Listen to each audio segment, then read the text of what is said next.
Up to be, a child of love that would just light up any room that she walked into. As long as I'm living, I'm gonna keep her name alive.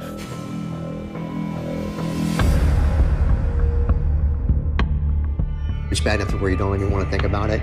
You could tell that her hands have been bound behind her back with tape. Her feet have been bound.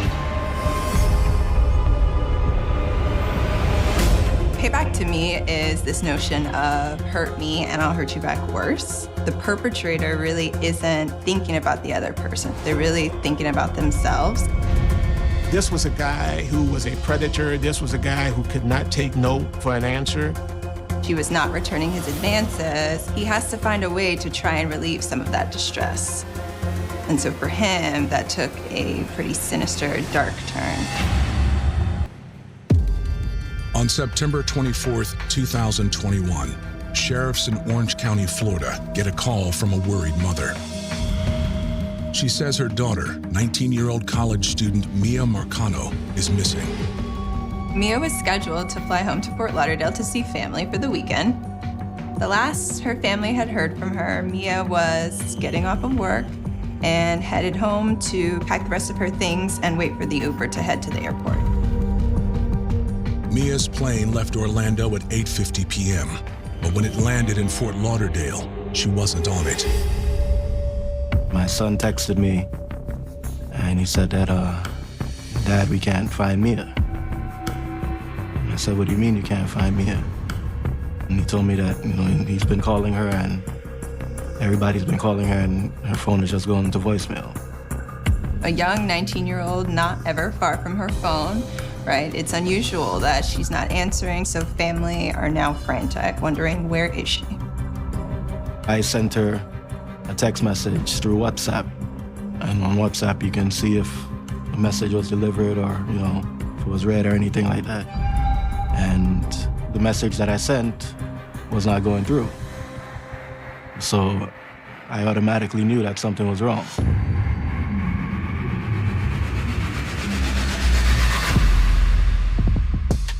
Mia Marcano was born on April 26, 2002. She was the second child of South Florida DJ Marlon Marcano and his wife, Ema Scarbriel. Holding my baby girl for the first time was one of the greatest feelings ever in life. I mean, the bond from day one was just unbreakable. She grew up in the city of Pembroke Pines. That's where she did her elementary, middle school. After her mom and I got divorced, her mom moved back to the Virgin Islands. And, certain summers, the kids will go down there, spend a few months. Mia did a couple semesters of schooling over there. But then she came back here to Florida and she finished up high school. Mia loved many things. She liked to model, dance, cheerlead. She enjoyed music, hip hop, soca, calypso, which made sense because her dad was a really well-known DJ. And so music was an integral part of her life. She grew up to be, a child of love that would just light up any room that she walked into. But like many students her age, Mia's high school experience was disrupted by COVID-19. When we were in the heart of COVID, so for Mia's senior year, she missed out on prom, she missed out on the senior trip, and she missed out on graduation.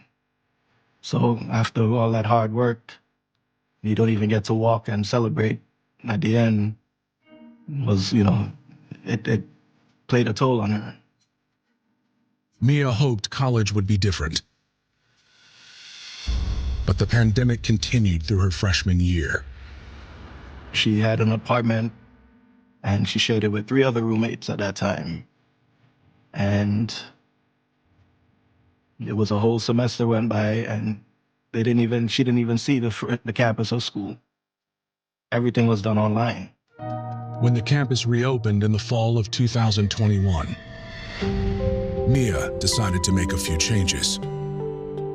Initially, her goal was to do nursing, but then she didn't want to go through all the extra long years of nursing, so she switched over to sports medicine. Instead of getting a dorm, Mia decided to get an apartment off campus where she also worked in the leasing office to help pay for her studies because she was able to get a discount on rent. She handled a lot of the phone calls. She did have to go and do apartment checks when it came to making sure the apartments were ready for the new tenants that were moving in, but she did more office work. By September 2021, Mia had settled into her new routine and was looking forward to the new school year.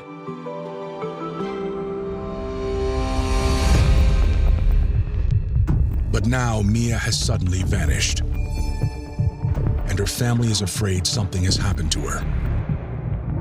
Her mom, who is Emma, and she's in the Virgin Islands, she actually calls the Orange County Sheriff's Office, and she requests what we call a welfare check because she hasn't heard from her daughter. At 10:07 p.m., an Orange County Sheriff's deputy arrives at Mia's apartment in Orlando. The family had already called Mia's roommate to meet the deputy there.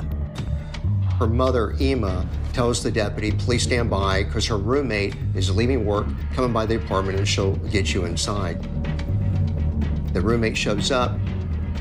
They actually go inside the apartment, but when they get to her room, the door's locked. Mia's roommate says that's not unusual. She always locks her door when she goes home for holidays. Luckily, Mia's bedroom has a window they can get to from the back of the apartment.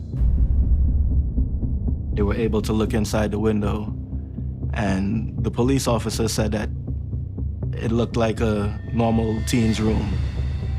However, something seems out of place. The deputy notices that the window for her bedroom, which is not locked, and he can actually push it open into the room. The roommate acknowledged that that was extremely unusual because her father, when she moved in, had put locks on all the windows, and these aren't just normal locks, they're very difficult to remove. I just wanted the lock so that the window would not be able to go up past a certain height. So she can open the window if she wanted fresh air, but nobody could stick their head through the window. Those locks are now broken. The roommate's talking with family members, and so they suggest that she enters the room through the window. The roommate checks with the deputy, gets his authorization to do so, because at this point, we really don't have a crime that's being investigated. It's simply a welfare check on someone. So the roommate crawls through the window with the assistance from the deputy. When Mia's roommate gets inside, she makes another discovery. She told us on the phone that what she saw, which was the bookshelf that she had in her room jammed up against the bedroom door. So automatically that told me that if her door is jammed, there's no way that she left through that door. She had to leave through the window. The question is why. After moving the bookcase, Mia's roommate helps the deputy search the room for more clues. The bed's, not made up, but they don't really notice anything initially out of the ordinary, but eventually they do find clothes that are in a backpack, and it appeared to be the clothes that she was going to take with her on the plane, so they were there. And also the teddy bear that she normally doesn't leave without if she goes anywhere. That was something that was very important to Mia. They knew that something was not right when they saw the teddy bear. The deputy files a missing person report, adding Mia's name to the national database. But for now, they cannot start a formal investigation. We don't really have enough information, at least in my opinion, as a former law enforcement officer, to establish that a crime has been committed, although there are some red flags, associated with this. Mia's loved ones don't agree, so they decide to take matters into their own hands. Family members know another family member. They know the signs. And it was like, we need to activate now. We just jumped in the car and took off to Orlando.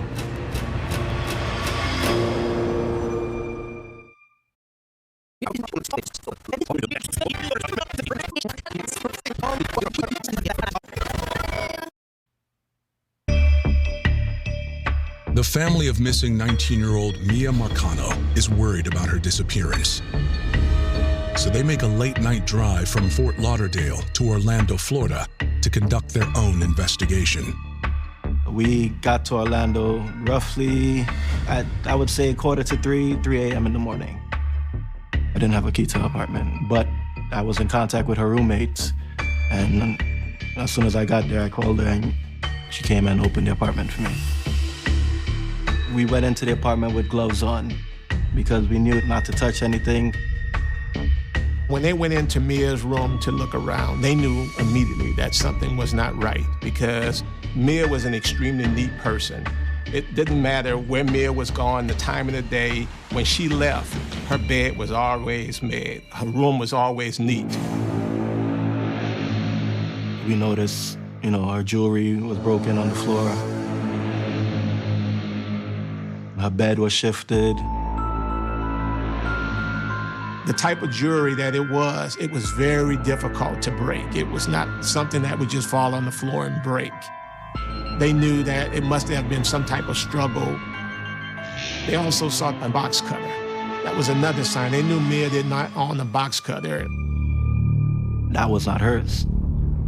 Mia that would not be her weapon of choice. The family spots something else the police officer missed during the welfare check. A blood stain on Mia's pillow. The blood was in plain eyesight, but we couldn't determine if it was fresh or how long it was there. They're becoming convinced that someone has abducted Mia. But she doesn't have any enemies they know about. We were talking and, we're trying to find out, who does she have any problems with? Has she been complaining about anything or anybody?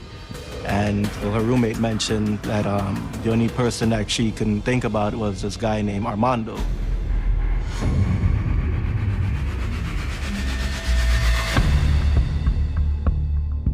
The man Mia's roommate is referring to is Armando Caballero, a 27-year-old maintenance worker at the apartment complex. With her bubbly personality, Mia had no difficulty making friends at work, and she caught the eye of one of her coworkers, Armando Caballero. Initially, Mia and Armando exchanged text messages. They were friendly, but over time, Armando became a little more insistent than Mia would have liked. Mia's roommate shows them copies of the texts Mia had forwarded to her. And some of them are quite alarming. There was a time when some of the text messages that he was sending her got a little too personal, maybe even a little offensive to her. One very inappropriate text that he sent her that had sexual overtones in it that seemed to really upset her. The roommate says Mia politely turned Armando down, but that didn't seem to stop him. There were some instances of him attempting to send her money that she didn't ask for and did not want. She would reject the money and send it back to him, and he would in turn send it back to her. His whole rationale that he told her for doing that is that he had saved that money, and I believe it was about $600 to take her out and wine and dine her with. But when she was resistant to his advances, he said, go ahead and use it for whatever you need to use it for. There's some guys that just simply, they're infatuated. They don't want to take no for an answer. And they'll do whatever is in their wheelhouse or what's available to them or what's worked before.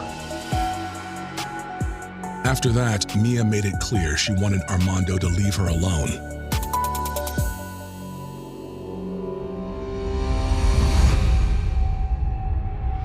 But now her loved ones can't help but wonder if he's the reason she's disappeared. There's a concept in psychology called rejection sensitivity, right? To where people who experience rejection aren't able to have a typical threshold for accepting what that means.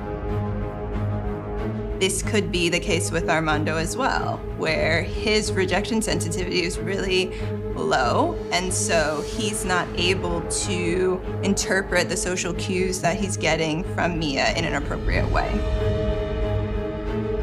He cannot get over the thought that he is being rejected by this person who he has claimed to be in love with.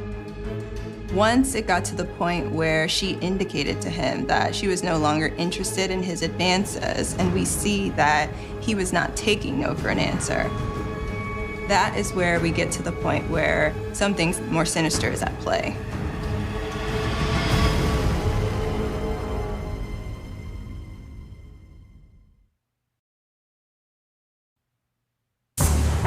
Mia Marcano has been missing for less than 24 hours. But the more her family learns, the more they think she's been abducted. So around 4 a.m., they ask police to look at the new evidence they found in Mia's apartment. We called them back because when we got there, I mean, everything was plain as day that my daughter's in trouble.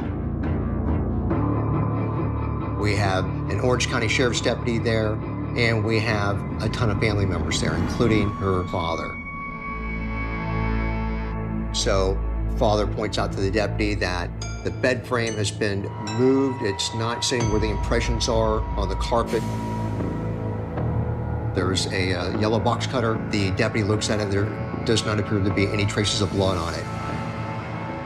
There's a pillowcase on the bed with a drop of blood, but it doesn't look fresh.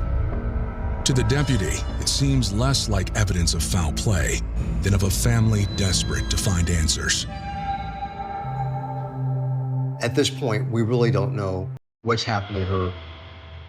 We just don't know if she's been abducted or maybe she's doing something of her own free will. There's just a lot of possibility at this point in time. I can tell you that in missing persons investigations, there is no shortage of individuals that want to get involved, normally for the right reasons. It shows that they love and they care, which I think is great. But it can reach the point where it can become distracting.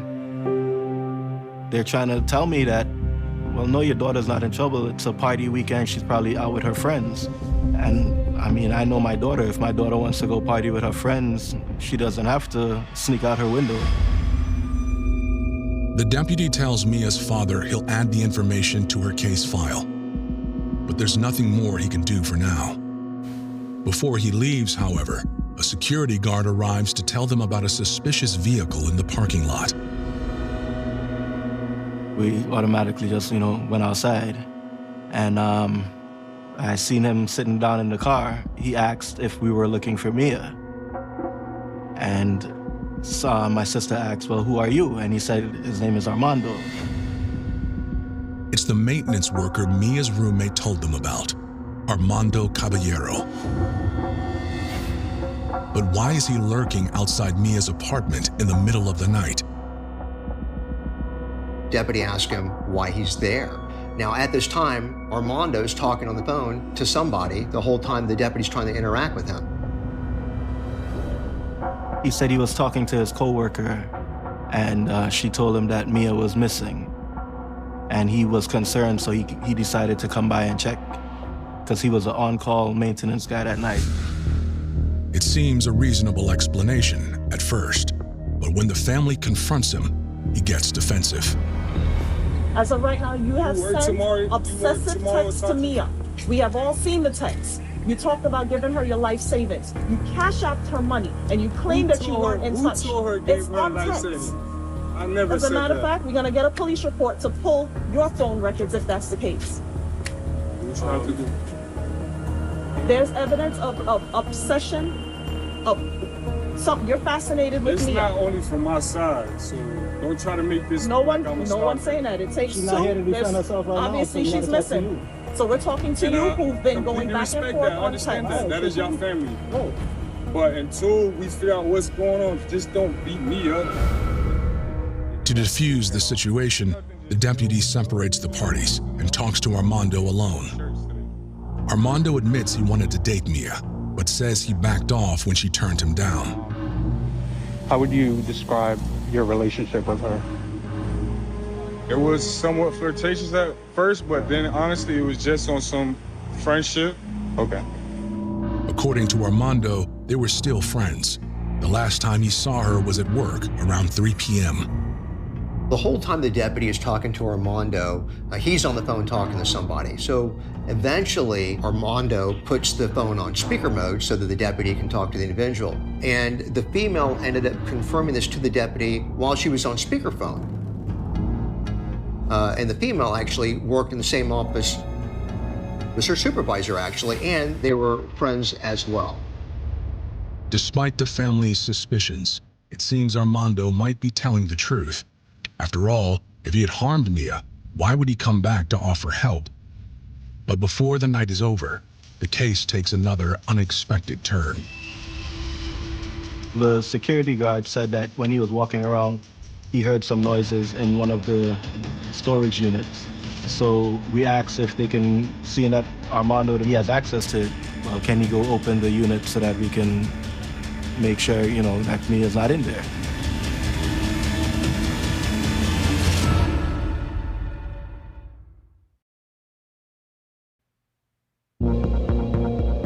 The family of missing college student Mia Marcano have confronted the man they think is connected to her disappearance. 27-year-old maintenance man, Armando Caballero. Strange noises coming from one of the apartment storage units makes them wonder if he stashed her inside. Armando and the security guard went to the storage unit and they came back and said it was cleared. The family remains convinced Armando knows more than he's saying. But with no evidence to hold him, at 6:29 a.m., the deputy tells Armando he's free to go. Mia's father isn't happy about it. The deputy took Armando's information, his name, his address, phone number, and told him to have a good night. I mean, if I'm driving and I get pulled over for a routine traffic stop, you'll search my vehicle, you'll take me out of the car, you'll do the whole nine, but my daughter's missing and a person of interest is right in front of you and you do nothing. The deputy tells the family to contact the sheriff's office if they hear from Mia.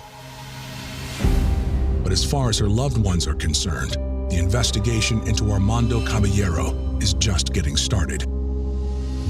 Next, the family kind of takes over the investigation for the cops. I don't think anybody's going to ever put in the efforts and the attention that a family member will put in.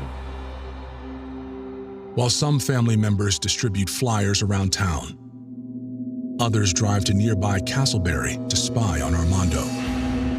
They were all ladies. They had already gotten Armando's address and everything from when he was there that night. So they decided to do their little investigation on their own and drove over to his complex. I didn't know that they were going because that's not something that the guys in the family would send the ladies out to go do by themselves. Hoping to prove his involvement, the women record their observations. Why haven't they gone into his apartment? Why didn't they search him? Not long into their stakeout, they get exactly what they were hoping for. They see Armando taking items out of his car and into his apartment. And one item of interest was a pink blanket.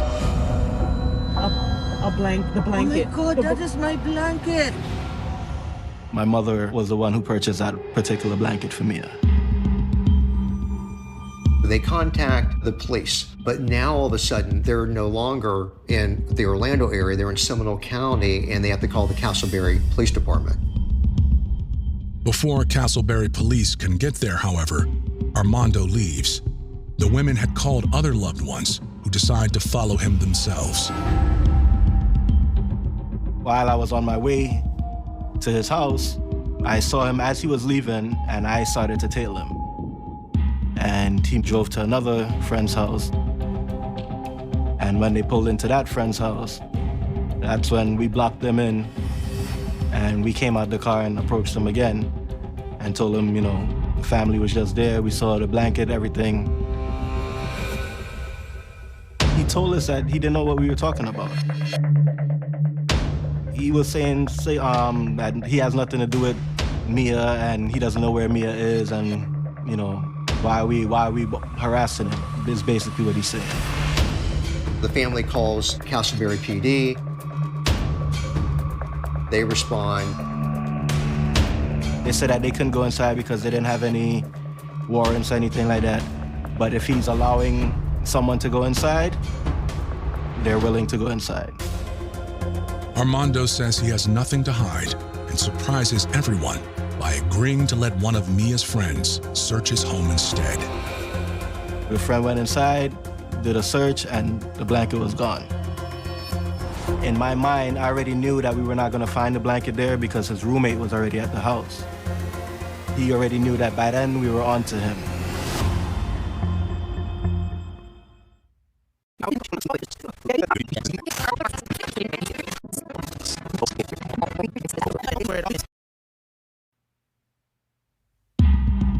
The first 48 hours are the most important in any missing persons case.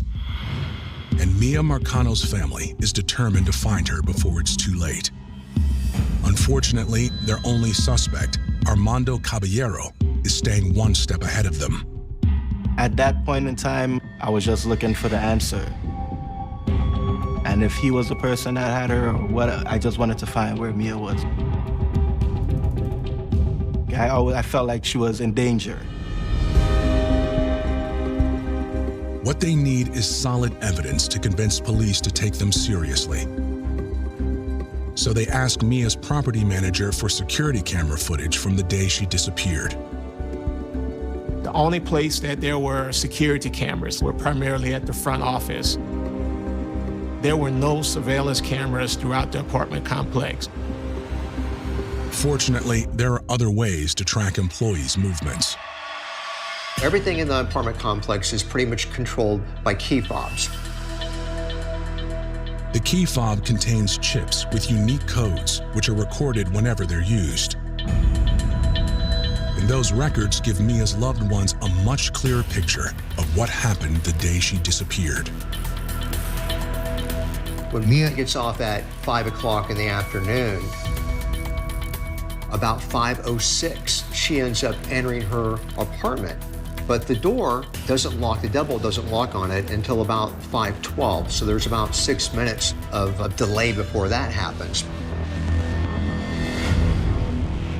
Stranger still, a different key fob gained access to her apartment half an hour earlier at 4:34 p.m. And that key fob belongs to the building's maintenance man, Armando Caballero. Because Armando's a maintenance worker, he has access to key fobs. And on an emergency basis for like overnight calls and stuff, he has access to key fobs in the building that will get him pretty much anywhere he wants to go. That allowed him access into every apartment.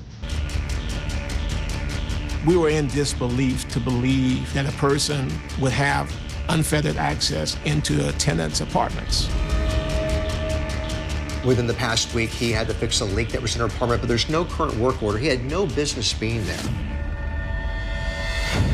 There's no record of anyone opening the front door after 5 p.m. But that door isn't the only way in and out of the apartment. Mia's window was located in her bedroom. That was like at the back of the complex. For someone like a maintenance employee who's there every single day, he knows the blind spots throughout this apartment complex. He knows where he can kidnap someone and go unnoticed. Mia's family immediately takes this new evidence to Orange County Police. This time, authorities open an investigation and review all the evidence.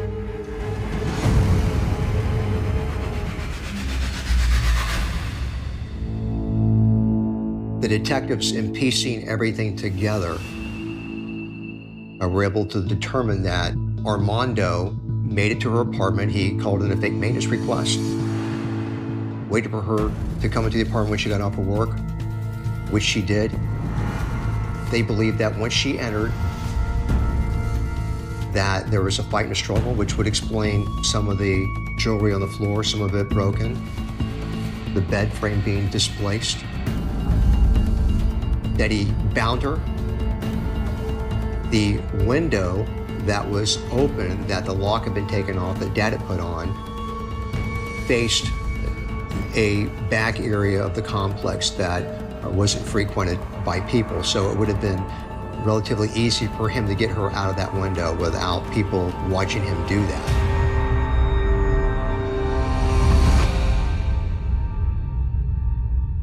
It's enough for detectives to obtain an arrest warrant, but not for kidnapping or murder yet. When the judge signs this arrest warrant for burglary, everybody's aware of what the potential this could really become. We very well may not just be talking about a burglary, we maybe ended up talking about a homicide. But when police get to Armando's apartment, he isn't there. His roommate says he left earlier that day and didn't say where he was going. At this point, Armando's on the run. He knows that the cops are looking for him, they've got an arrest warrant for him, and he's off the grid, they can't find him. Now, the cops are also looking, for her. They have cut warrants for cell phone data for both Armando and from her.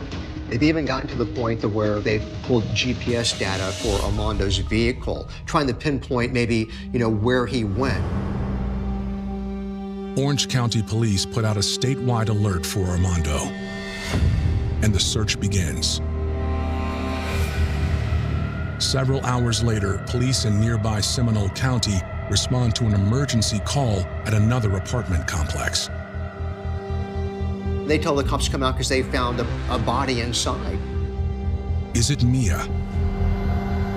The cops show up, building's locked when it's normally unlocked. They gotta break the lock, get inside, and they have a male who has hung himself, and it ended up being Armando. His cowardly decision feels like a final attack on Mia and those who love her. It has just become so much harder for us to find Mia. That's all that was running through my mind. How are we gonna find Mia if the person's responsible for her disappearance is no longer here? I'm just trying to, rationalize and think that maybe that's why he decided to take the easy way out and commit suicide, because he knew that we were onto him and there was nowhere to go. For me, I still had hopes that Mia was still alive. We knew we had to move extremely fast because Mia was missing on September 24th. It's now September 27th. And we're like, how long could she go without water? How long could she go without food? We're calculating all of this, and we know that there is a sense of urgency, and we have to find Mia right now.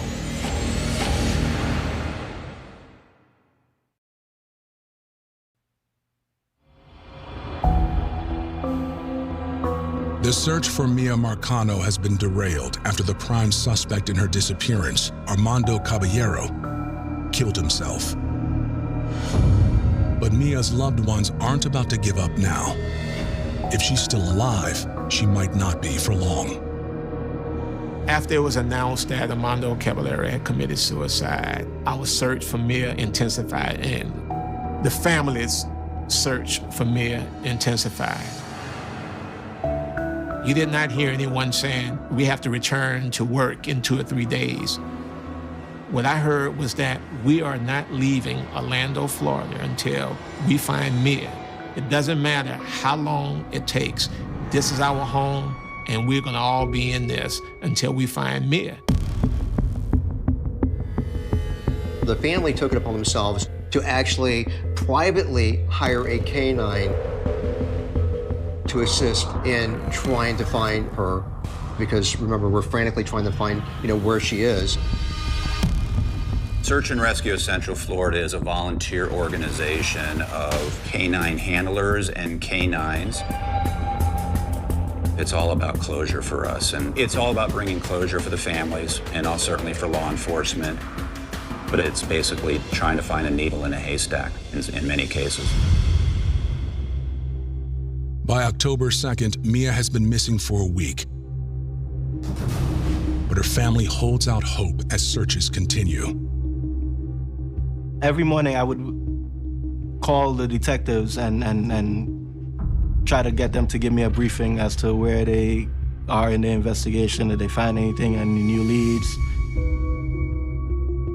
And that particular Saturday morning, I think I called and no one answered. But then when the detective called me back, he said, "How soon can you get here?" When I pulled up to the sheriff's office, they told me to drive around to the back. I come out the car, and the detective comes up to me and he says, "Oh, we gotta tell you that the search party is out there today and they found the body. And they think that the body that they found is that of my daughter." My knees buckled on me.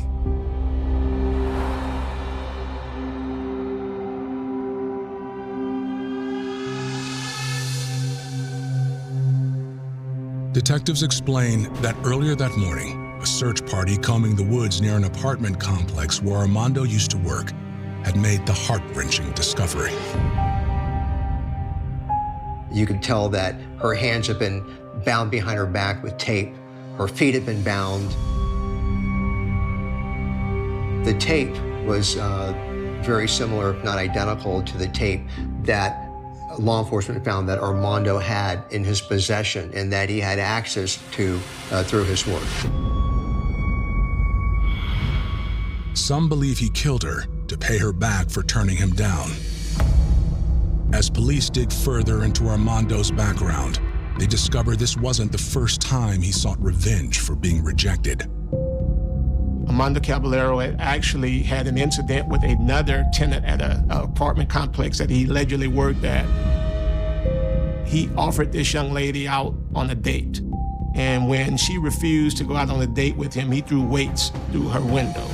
So this was a guy who was a predator. This was a guy who we believe that he was getting jobs at apartment complexes just so he would just have the opportunity to just prey on young women. On October 13th, 2021, the Marcano family lays Mia to rest. I think the notion of closure with something like this is really hard to try and articulate in words. I understand that there was a really beautiful service for Mia, and she was surrounded by family and friends who loved her. But with Armando dying by suicide and the many unanswered questions that are left, to me, the notion of closure really isn't possible at this point. So I tried to have a service for a princess. And I'm hoping she's happy with what we did. To preserve Mia's legacy and to protect other young women like her, the Marcanos lobby for a new state law to stop predators like Armando Caballero from abusing their positions, which is passed in August 2022. Mia's law is set in place for tenant safety. That's the main issue. And to, again, prevent other families from having to go through what we went through. Mia's law makes it a requirement that in order to enter a tenant's apartment, no longer do you have to give 12-hour notice, you have to give 24-hour notice. There's also has to be a background check, an extensive background check conducted on the employee before they are hired. Also, it was very important for the family to create a foundation. And what the foundation is about is to assist families of missing persons. Because this is something that you're not prepared to handle. So having some... There are some disappearances that leave behind a trail of clues. And then there are disappearances that leave behind almost nothing. No bodies, no final goodbye, no grave. Only a burned-out motorhome sitting alone in the Alberta wilderness, an abandoned SUV, a blood-stained piece of clothing, and a trail of evidence that would take years to assemble into a story of what may have happened to an elderly couple who had simply set out on a summer road trip. On the morning of July 3, 2010, Lyle and Marie McCann were supposed to be doing something ordinary. They were driving west. They were 78 and 77 years old. They had been married for decades. They had raised a family together, built a life together, and reached the age when a summer journey across Western Canada should have been about scenery, family, and time spent on the road. Their destination was British Columbia. Their daughter was expecting them. There was nothing about that morning that should have suggested it would be the last morning anyone would ever see them alive. At approximately 9:25 a.m., a camera captured the couple at a gas station in St. Albert, Alberta. Their motorhome was there. Their Hyundai Tucson was being towed behind it. Everything looked exactly as it should. An elderly couple preparing for a vacation. A vehicle filled with the possessions they would need for the journey. A road stretching westward. And then they disappeared. Not gradually. Not after a long period of unexplained silence. They simply vanished somewhere along the road.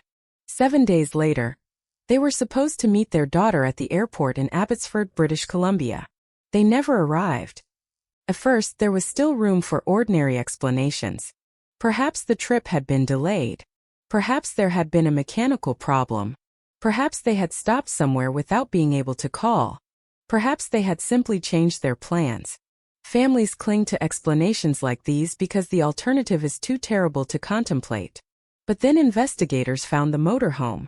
It was no longer traveling west. It was no longer carrying Lyle and Marie toward British Columbia.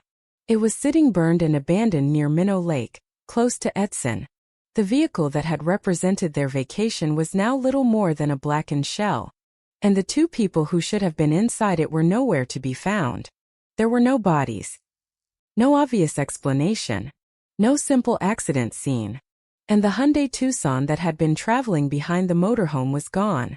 That detail would matter. A great deal. Because several days later, on July 16th, investigators found the Tucson abandoned near Highway 16, roughly 30 kilometers east of Edson. Now the question was no longer whether Lyle and Marie had been delayed. The question was what had happened to them. Someone had separated the couple from their vehicles. Someone had burned their motorhome. Someone had abandoned their SUV.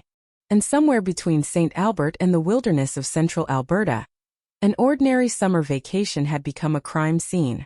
But the most disturbing part of this case would not be the burned motorhome. It would not be the abandoned vehicle. It would not even be the blood discovered later inside the Tucson. It would be the realization that the trail left behind was pointing toward a man named Travis Vader. Vader was not a stranger to the criminal justice system. He was 38 years old when the McCanns disappeared, and he already had a history that placed him on the radar of law enforcement. He had outstanding warrants and a criminal record. His name would eventually become inseparable from the investigation. But in the early days, investigators did not have a complete story. They had fragments.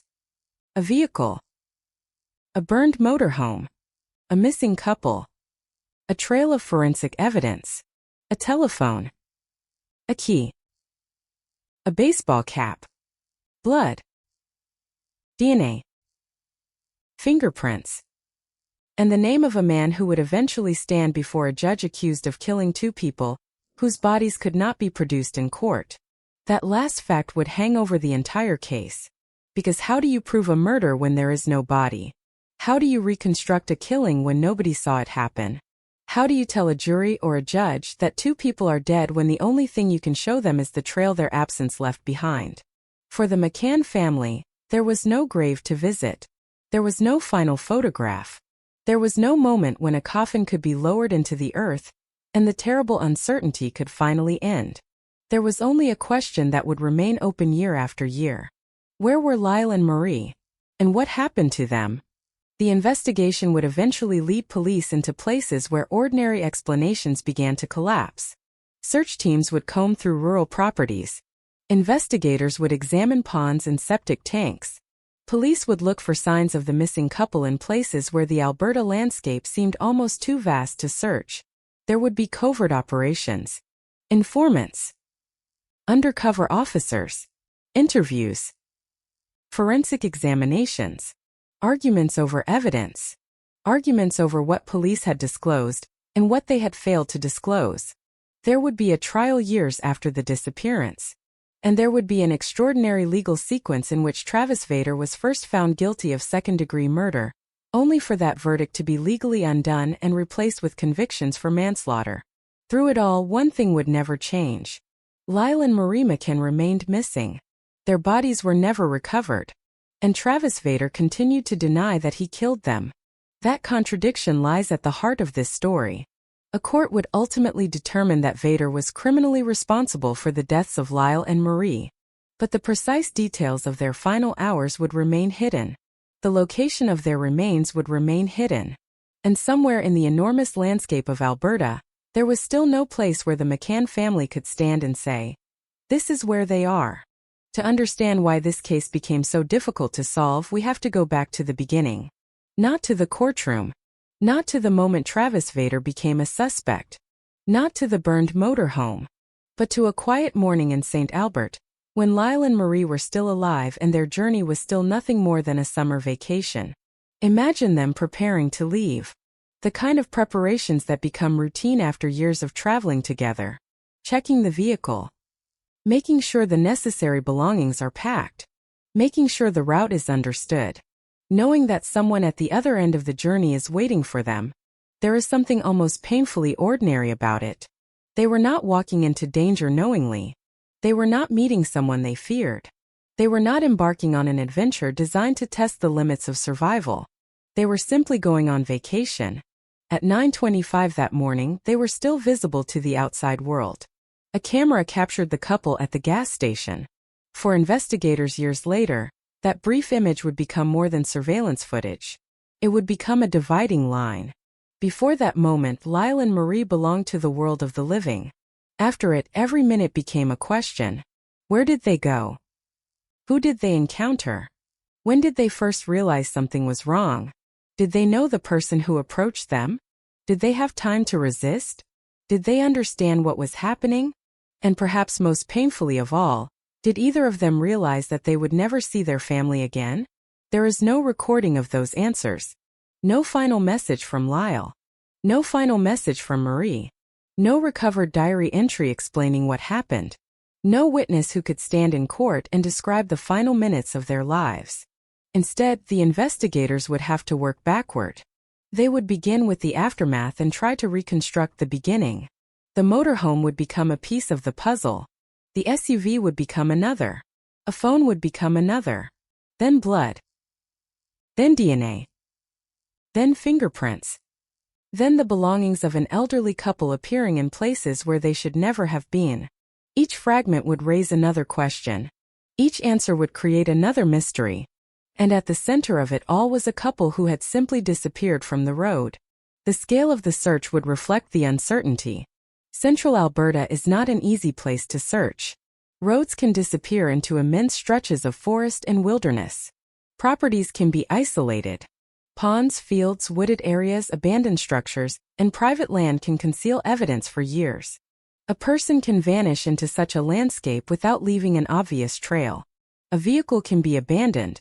A fire can destroy objects. Rain can erase footprints. Time can change everything. And yet, despite all of that, the investigation kept producing small pieces of evidence. The first major piece was the motorhome. When firefighters discovered it burning near Edson on July 5th, it was no longer simply a vehicle. It was a warning. Something had happened to the McCanns. The fire had destroyed part of the physical story, but it could not erase the fact that the couple was missing. And the absence of their bodies made the scene more disturbing. If the motorhome had been destroyed in an ordinary accident, where were Lyle and Marie?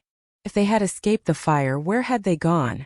Why had the SUV disappeared? Why had the motorhome been left behind? And why, days later, would the Tucson be found abandoned on its own? The answers were not obvious. But the pattern was becoming difficult to ignore. The couple had vanished. Their motorhome had burned. Their SUV had been abandoned. Their possessions began appearing in connection with another man. And investigators would eventually discover evidence suggesting that blood inside the SUV belonged to Marie. That changed the emotional temperature of the investigation. A missing person case can begin with uncertainty. A suspected homicide begins with fear.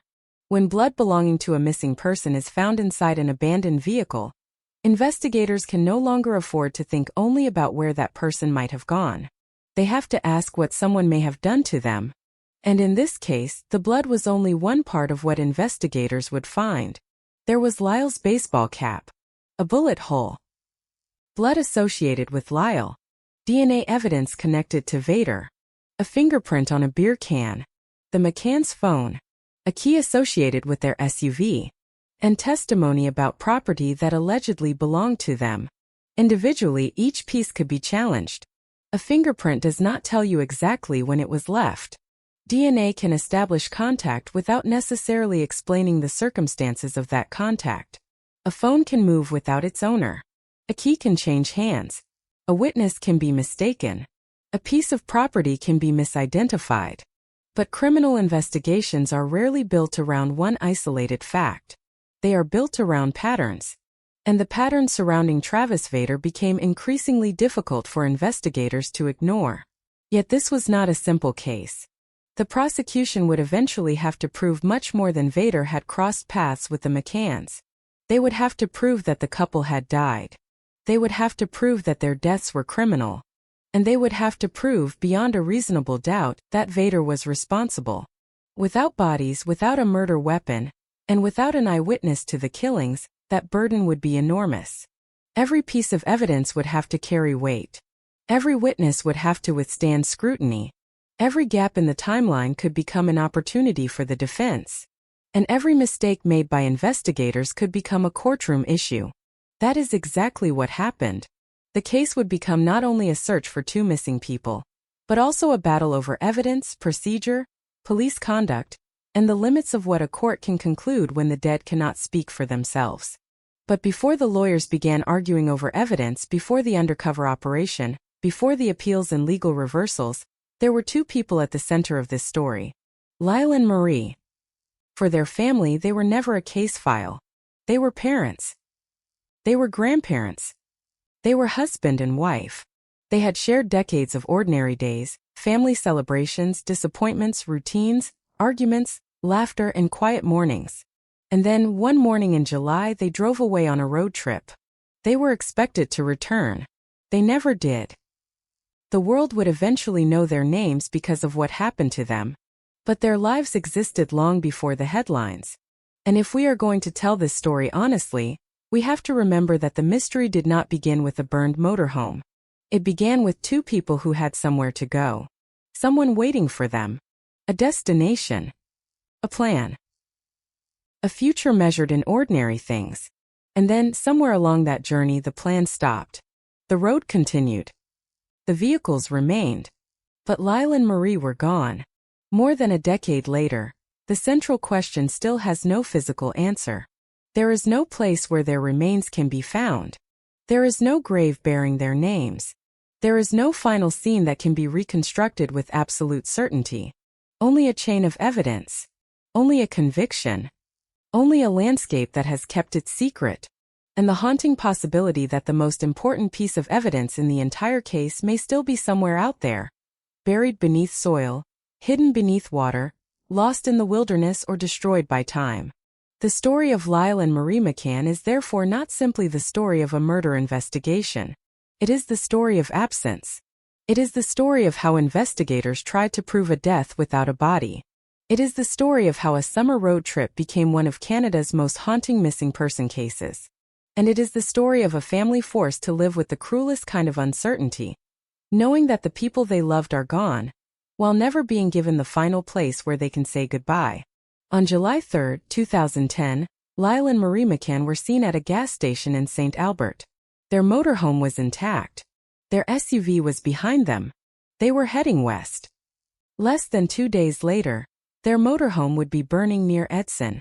Within weeks, investigators would be looking at Travis Vader. Within years, a courtroom would hear evidence suggesting that the elderly couple had been killed.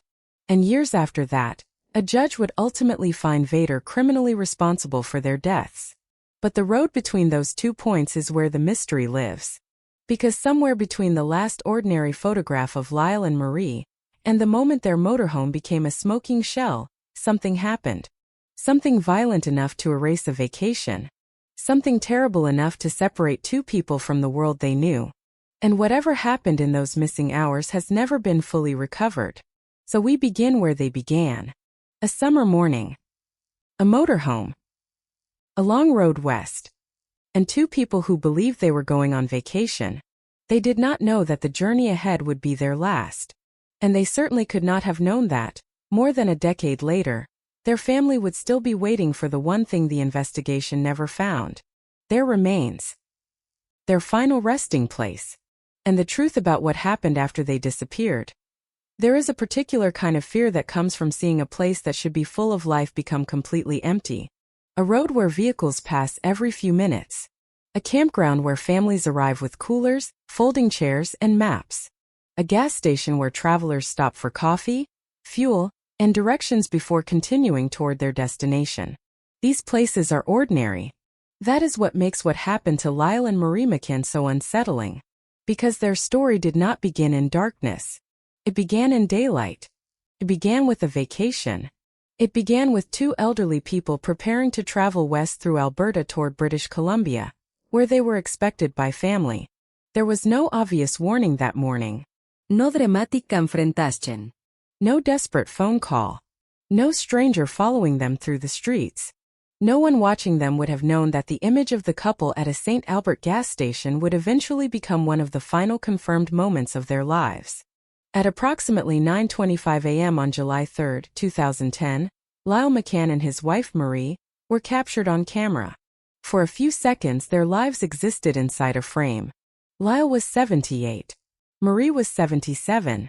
They had been married since 1952. Almost 6 decades together. By then, they had accumulated the kind of shared history that cannot be measured in photographs alone. They had raised children. They had watched their family grow. They had lived through years when the world around them changed almost beyond recognition. They had experienced the ordinary rhythm of marriage. Mornings, meals, errands, holidays, arguments that passed, jokes that became family stories, and countless days that seemed unimportant when they happened but would later become priceless memories. And now they were traveling again. The destination was British Columbia. The journey was familiar enough to be comfortable, but far enough to feel like a real escape. Their daughter was expecting them at the Abbotsford airport on July 10th. There was a plan. That detail matters. Because plans create expectations. When someone disappears, the people who love them often begin by following those expectations. They ask whether the person reached the next stop. Whether the hotel was booked. Whether the phone was working. Whether the vehicle broke down. Whether the person decided to stay somewhere overnight. They retrace the route. They call friends. They check hospitals. They wait for a message. They tell themselves not to panic. For the McCann family, that waiting would eventually become unbearable. But on July 3rd, nobody knew they needed to worry. Lyle and Marie were still on the road. Their motorhome was carrying them west. Their Hyundai Tucson was being towed behind it. The road ahead was open. The summer had barely begun. And somewhere in that ordinary movement was the final moment when the McCanns were known to be alive. There is something deeply unsettling about the last confirmed sighting of a missing person. The person does not look like a victim. They rarely know they are being watched. They are not frozen in some dramatic final pose. They are simply themselves. Going somewhere. Thinking about something. Perhaps wondering what they would eat later. Perhaps talking about the trip. Perhaps looking forward to seeing family. Perhaps completely unaware that the next time someone studies their image, it will be because investigators are trying to determine what happened to them. The camera does not tell us what Lyle was thinking. It does not tell us what Marie was thinking. It cannot tell us whether either of them felt uneasy. It simply preserves a moment. Then the couple leaves the frame. And the investigation begins by trying to understand what happened after that. 2 days later on July 5th, firefighters discovered the McCann's motorhome burning near Minnow Lake, close to Edson. The location was remote enough that the scene seemed almost swallowed by the surrounding landscape. The motorhome, which had been part of a planned vacation, had become something else entirely. A burned vehicle. An abandoned object. A potential crime scene. The fire had transformed the physical evidence. Materials that might once have revealed the story had been damaged or destroyed.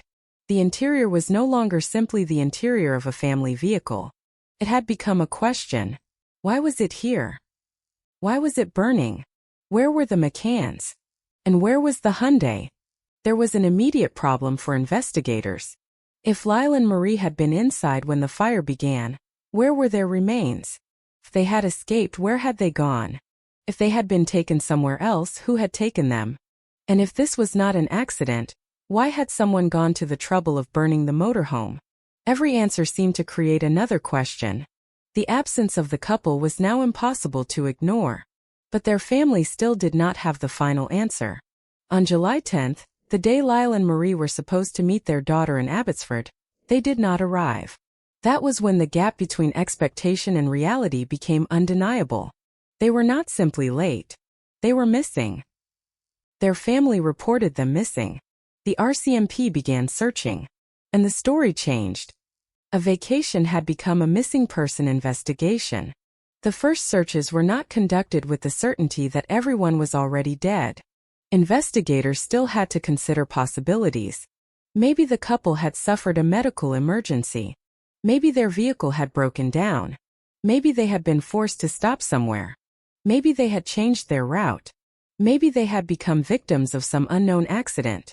But the burned motorhome was difficult to explain. And then came another discovery. On July 16th, investigators found the Hyundai Tucson. It was abandoned near Highway 16 and Range Road 144, approximately 30 kilometers east of Edson. The vehicle was no longer attached to the motorhome. The motorhome was burned. The SUV was somewhere else. And Lyle and Marie were nowhere. The investigation had acquired a new shape. The question was no longer simply, where did the McCanns go? It became, who separated them from their vehicles and why? That distinction is critical. Vehicles can tell investigators where someone traveled. They can preserve fingerprints, fibers, blood, DNA, personal belongings, receipts, objects that seem meaningless until someone asks the right question. The Tucson would become one of the most important pieces of the entire case. Inside it, investigators would eventually find evidence that would shift the investigation toward Travis Vader. But before Vader's name became central, the investigators had to confront the possibility that Lyle and Marie were dead. And there was one discovery in particular that would make that possibility terrifyingly difficult to dismiss. Blood. Not just any blood. Blood associated with Marie McCann. Inside the SUV that had been separated from the couple's motorhome and abandoned along the highway, investigators found evidence indicating that Marie had bled there. For the people searching for her, that changed everything. A missing person can be alive. A missing person can choose to disappear. A missing person can be stranded. But blood inside an abandoned vehicle suggests a physical event. It suggests injury. And when the person associated with that blood has vanished, investigators have to consider the possibility that the injury was part of something much worse. Then there was Lyle's baseball cap. A simple object. Something that might have been worn without a second thought. But inside the Tucson, investigators found a cap belonging to Lyle. It contained a bullet hole. There was blood associated with Lyle.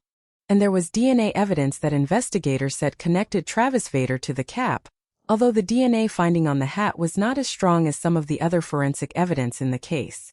Again, the pieces did not provide a complete story. They provided fragments. A capítulo. A bullet hole. Blood. A vehicle. A missing couple. A man whose DNA appeared in connection with the vehicle. One clue could have an innocent explanation. Two clues could have several. But when clues begin to overlap, investigators begin asking whether coincidence is still a reasonable explanation. That was the question surrounding Vader. He was not initially identified as the killer because police had witnessed him committing the crime. They had not. There was no eyewitness standing at the side of the road. There was no recovered murder weapon. There was no body. Instead, the case would gradually become a mosaic. Each piece had to be examined separately, then placed beside the others. And then investigators had to ask what image emerged when all the pieces were put together. The name Travis Vader was already known to police. At 38, he had a criminal history and outstanding warrants. He was arrested on July 19, 2010, in the Nidon Junction area on matters unrelated to the McCann disappearance. But once investigators began connecting him to the case, that arrest took on a different significance. Vader became the person at the center of the investigation. By August 31st, police publicly identified him as a suspect. From that point forward, the investigation became increasingly focused. Police searched properties.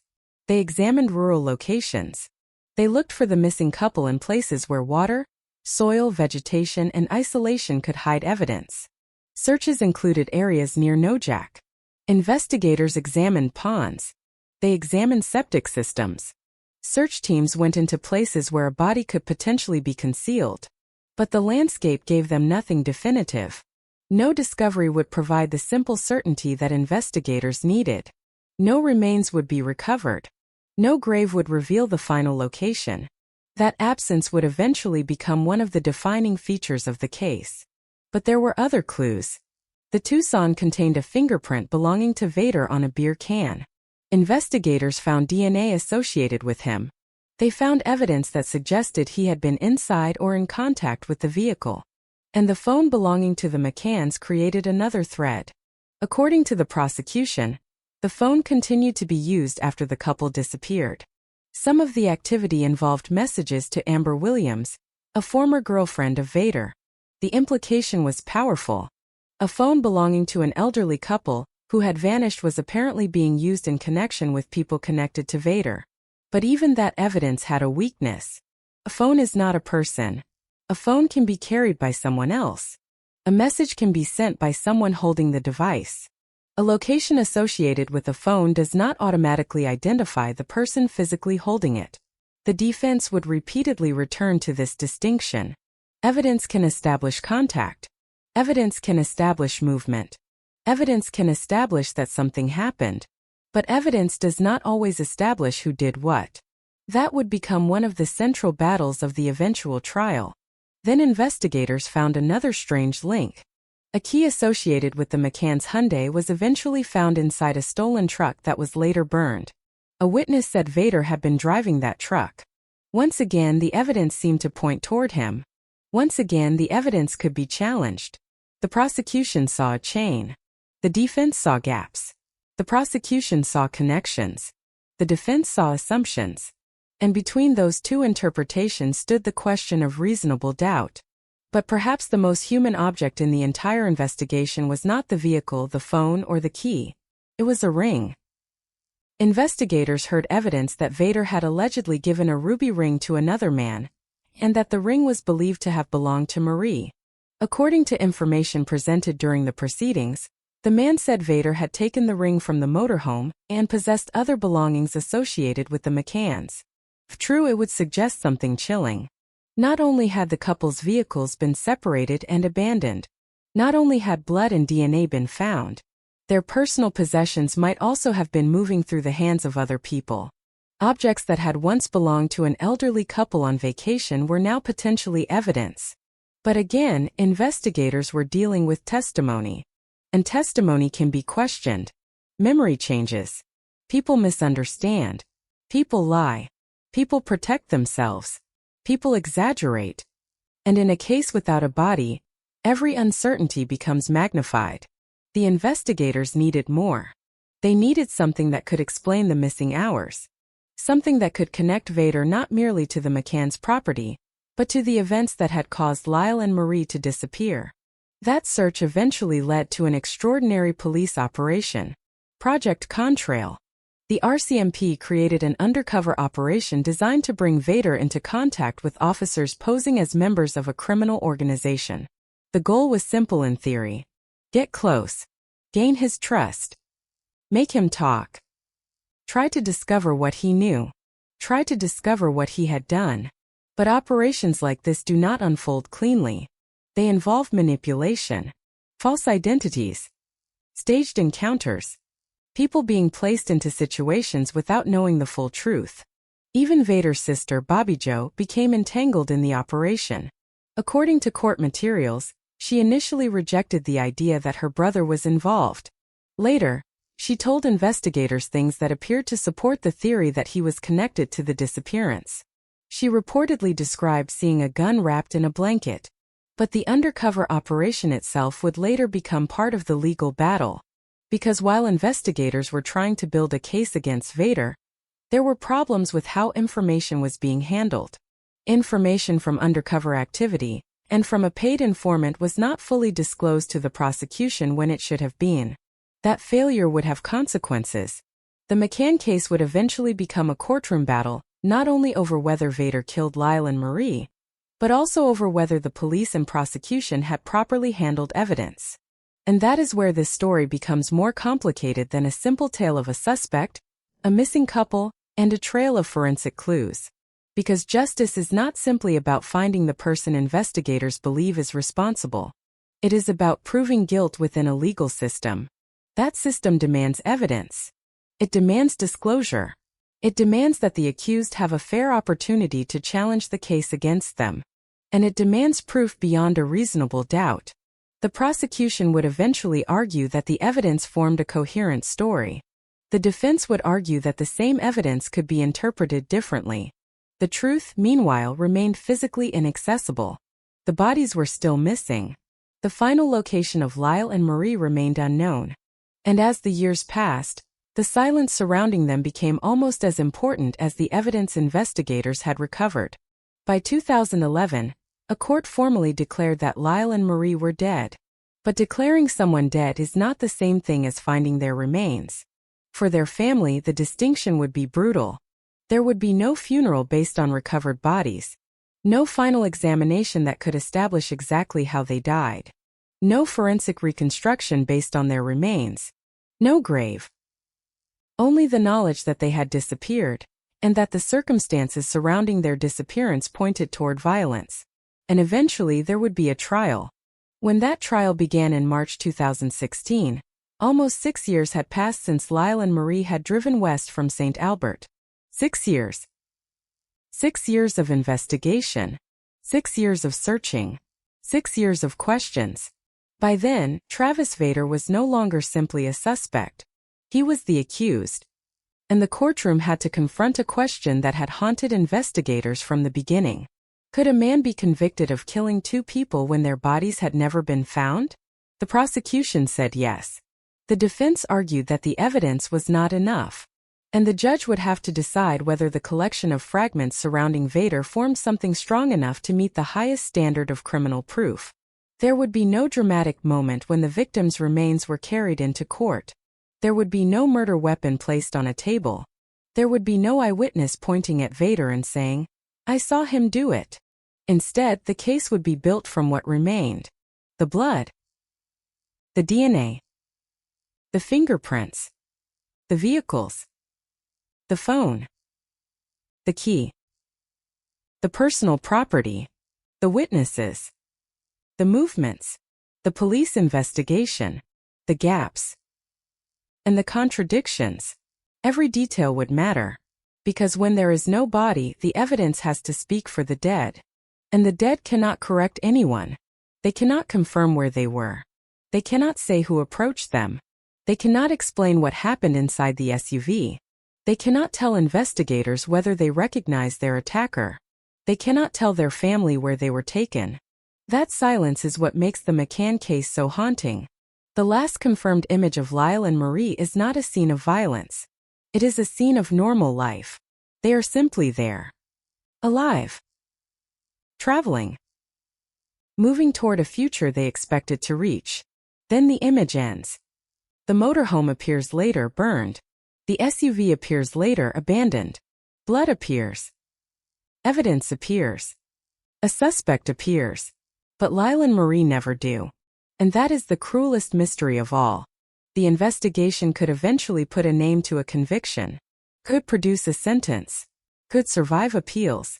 It could convince a court beyond a reasonable doubt.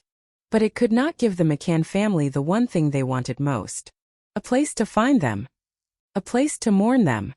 Place to say goodbye. Somewhere beyond the roads and highways of Alberta, there may still be a patch of earth, a stretch of forest, a body of water, or some forgotten location that contains the final physical evidence of what happened. Perhaps someone knows. Perhaps someone once knew and remained silent. Perhaps the truth disappeared with the person who carried it. Or perhaps the landscape itself has slowly erased what happened. The fire could destroy a vehicle. Time could destroy evidence. Weather could erase traces. But the disappearance itself could not be erased. Every anniversary would return the same questions. Every search would return to the same absence. Every mention of the case would bring the McCann name back into public memory. And every time their story is told, the same fact remains. Lyle and Marie left home for a trip. They never came back. A man was eventually convicted of criminal responsibility for their deaths. But their bodies were never found. Their final resting place remains unknown. And somewhere between that last image at the gas station and the burned motorhome near Edson lies a stretch of time that investigators have spent years trying to reconstruct. That is where the story truly begins. Not with the verdict. Not with Travis Vader. Not with the courtroom. But with two people who were still alive on a summer morning in 2010. Two people who had a destination. Two people who expected to see their family again. Two people who disappeared. And a road that continued west without them. By the time investigators began searching for Lyle and Marie McCann, the road had already moved on without them. Cars continued to travel west. Trucks crossed the highways. Families headed toward lakes, campgrounds, and summer destinations. Gas stations opened their doors each morning. People stopped for fuel, bought coffee, checked maps, and continued on their way. The world did not stop because two people had disappeared. But for the McCann family, everything stopped. Their plans stopped. Their expectations stopped. The ordinary calendar stopped making sense. July 10th was supposed to be a day of reunion. Instead, it became the day when someone finally had to say the words no family wants to say. They were supposed to be here. They never came. At first, there is always that dangerous space between concern and panic. You wait. You tell yourself there must be an explanation. You look at the clock. You check the phone. You try again. You imagine the simplest possibilities first because the simplest possibilities are the ones that allow you to keep breathing. Maybe they were delayed. Maybe they stopped somewhere. Maybe they had trouble with the vehicle. Maybe there was no signal. Maybe they decided to change their plans. But every explanation eventually collides with the same fact. Lyle and Marie were not where they were supposed to be. And investigators already knew something the family did not yet fully understand. Their motorhome had been found burned near Edson. The couple had not simply missed a meeting. Their journey had been interrupted. Violently. The first confirmed sighting of the McCanns had taken place on July 3rd in St. Albert. The next significant discovery came 2 days later. Their motorhome was burning. That gap of time would become one of the most important stretches in the investigation. Less than 48 hours. A period during which two people went from being visible and alive to being missing, while the vehicle they had been using was reduced by fire. What happened during those hours? That question would follow investigators for years. And because the answer was never captured by a single witness, the investigation would have to reconstruct it piece by piece. There is something almost cruel about the way a criminal investigation unfolds when there is no body. The victim cannot speak. The crime scene may be incomplete. The offender may have had time to clean, burn, move, or destroy evidence. And the investigators are left with whatever survived.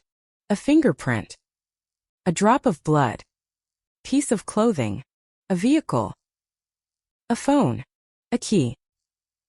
A memory. A contradiction. A tiny fragment of the truth. The McCann case would eventually become an exercise in following those fragments. But before investigators could follow them, they had to determine whether they were looking at a disappearance at all. The answer would come quickly. The motorhome was not where it should have been. The couple was not where they should have been. The SUV was missing. And when that SUV was eventually recovered, it contained evidence that suggested something violent had occurred. The vehicle became a kind of silent witness. It could not tell investigators what happened, but it could preserve traces of the people who had been inside. The blood associated with Marie was one such trace. Her presence was no longer simply a matter of assumption. There was physical evidence connected to her inside the vehicle. Then there was Lyle's cap. A familiar object from an unfamiliar scene. The cap had a bullet hole. There was blood associated with Lyle. And forensic testing connected DNA found on it to Travis Vader, though the strength of that DNA evidence was more limited than some of the other forensic findings. Still, the image created by these objects was difficult to dismiss. An elderly man's cap. A bullet hole. Blood. An abandoned SUV. 2 missing people. And a suspect. The investigation was beginning to resemble a crime scene without a body. But even then, nothing was simple.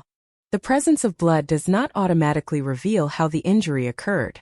DNA does not always reveal when contact happened. A fingerprint does not come with a timestamp. A phone does not identify the person holding it.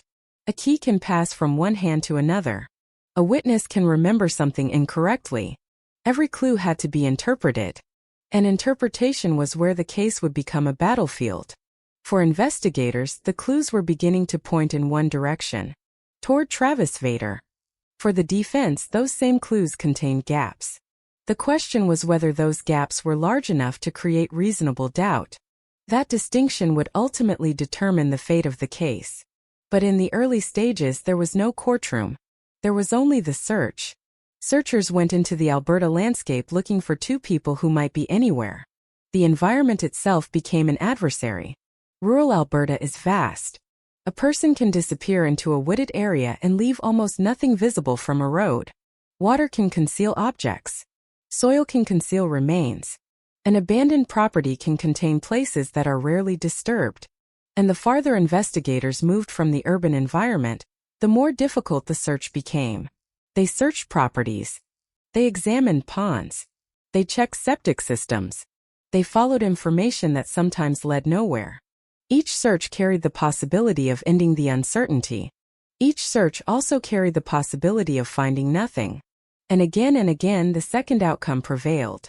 Nothing. No bodies. No final resting place. No definitive answer. For the McCann family, that meant the investigation could never close in the emotional sense. There could be a conviction. There could be a sentence. There could be legal proceedings. But without remains, there would always be something missing. The word missing itself became almost unbearable. Because by then, investigators and the courts would eventually determine that Lyle and Marie were dead. But missing describes a location. Dead describes a finality. For a family, moving from one word to the other can be devastating. Yet the McCanns had no graves to mark that transition. No physical evidence of their final moments could be held in their hands. Instead, the case had to become its own kind of memorial. Names in reports. Photographs in news stories. Dates in court documents. Evidence labels. Exhibits. Statements. And the memory of the last morning when they were seen alive. That morning would remain strangely ordinary. Perhaps that is why it is so powerful. There was no obvious sign that anything was wrong. No one watching them could have known that their image would later be examined as investigators tried to establish a timeline. At 9:25 a.m., Lyle and Marie were still part of the world. They had a vehicle. They had a destination. They had a family waiting for them. They had plans. And then the trail disappears. The absence of a final confirmed moment is one of the most difficult aspects of a disappearance. There is no clean boundary between life and death. No one can point to a minute and say, this was when it happened. Instead, investigators must draw lines around uncertainty. They know the person was alive here. They know the person was missing there. They know the vehicle appeared later. They know evidence was discovered afterward. Somewhere inside those boundaries lies the crime. For the McCanns, that space was measured in hours. And inside those hours, their lives changed forever. The name Travis Vader would become central to the story. But it is important to understand that he did not emerge from nowhere. He already existed in the records of law enforcement. He had a criminal history. He had outstanding warrants. He was arrested on July 19, 2010, near Nidon Junction, initially on unrelated allegations. At that moment, he was not simply the man accused of killing an elderly couple. He was a man already known to police. Then investigators began connecting him to the McCann case. By August 31st, Vader was publicly identified as a suspect.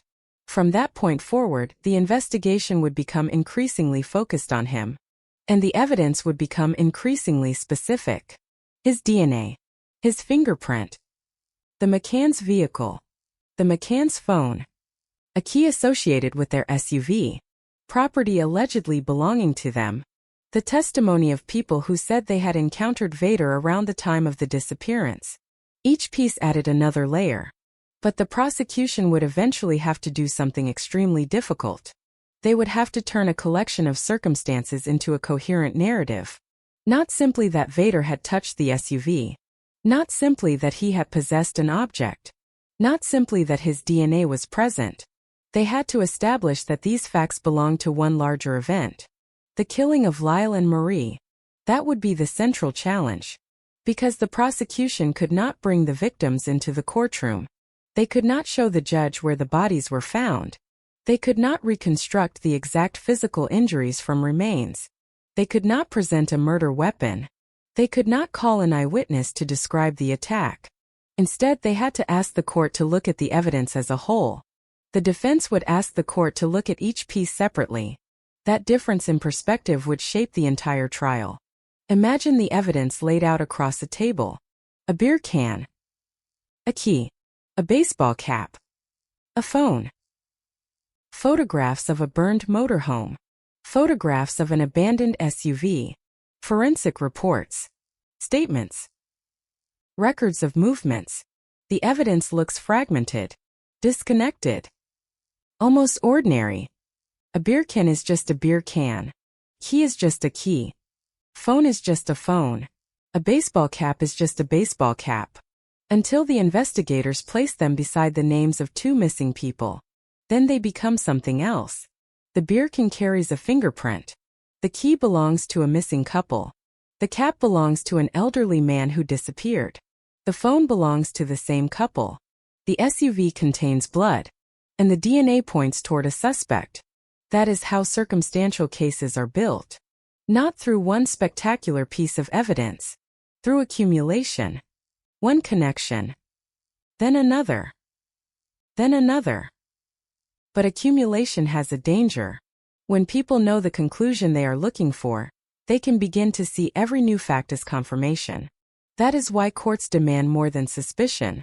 They demand proof. And this case would eventually force the legal system to confront exactly how much proof is enough when the physical victims are gone. The road from the McCann's last confirmed sighting to Vader's eventual conviction would take years. It would pass through investigations, searches, undercover operations, disclosure disputes, arrests, charges, a trial, a controversial verdict, a legal correction, an appeal, and finally the refusal of the Supreme Court of Canada to hear another appeal. But none of those legal milestones could answer the question the family wanted answered most. Where are Lyle and Marie? That question remained outside the courtroom. And perhaps that is what makes this case different from many other murder investigations. A conviction usually provides a sense of finality. A sentence tells the public that the legal system has reached its conclusion. But the McCann case never acquired that complete ending. There was no discovery of the victims. No funeral based on recovered remains. No final forensic examination. No physical reconstruction of the exact place where they died. The law could reach a conclusion. The family could not reach peace. Those are not always the same thing. In 2016, when the trial finally began, the case had already been transformed by 6 years of investigation. The faces of Lyle and Marie had become familiar to the public. Their disappearance had become a national story. Travis Vader had become the accused. And the courtroom became the place where competing versions of reality would collide. The Crown would argue that the evidence formed a chain. The defense would argue that the chain had weak links. The Crown would point to blood. The defense would ask what the blood actually proved. The Crown would point to DNA. The defense would ask when and how that DNA got there. The Crown would point to the phone. The defense would ask who was holding it. The Crown would point to the key. The defense would challenge the circumstances in which it was found. The Crown would point to testimony. The defense would challenge credibility. And beneath every argument was the same absence. No bodies. That absence would never leave the courtroom. It would sit in the background of every piece of evidence, every witness, every legal argument, every question. Because a body is not merely proof that someone has died. It can also tell investigators how, where, when, sometimes why. Without one, the investigation has to infer those things from everything else. That is a dangerous task. But it is not impossible. Courts can convict without a body. They can convict without a murder weapon. They can convict without an eyewitness. What matters is whether the totality of evidence proves guilt beyond a reasonable doubt. In the McCann case, the court ultimately said that it did. But even after that conclusion, the central physical mystery remained untouched. The bodies were still missing. And Travis Vader never provided the location. That means that somewhere, even after the legal system had finished with him, the McCann story remained unfinished. For the family, there was still no place to go. No cemetery. No marker. No coordinates. No final piece of earth that belonged to Lyle and Marie. Only memory. And memory is a strange thing when someone disappears. First, you remember everything. The sound of their voice. The way they moved. The jokes they made. The things they liked.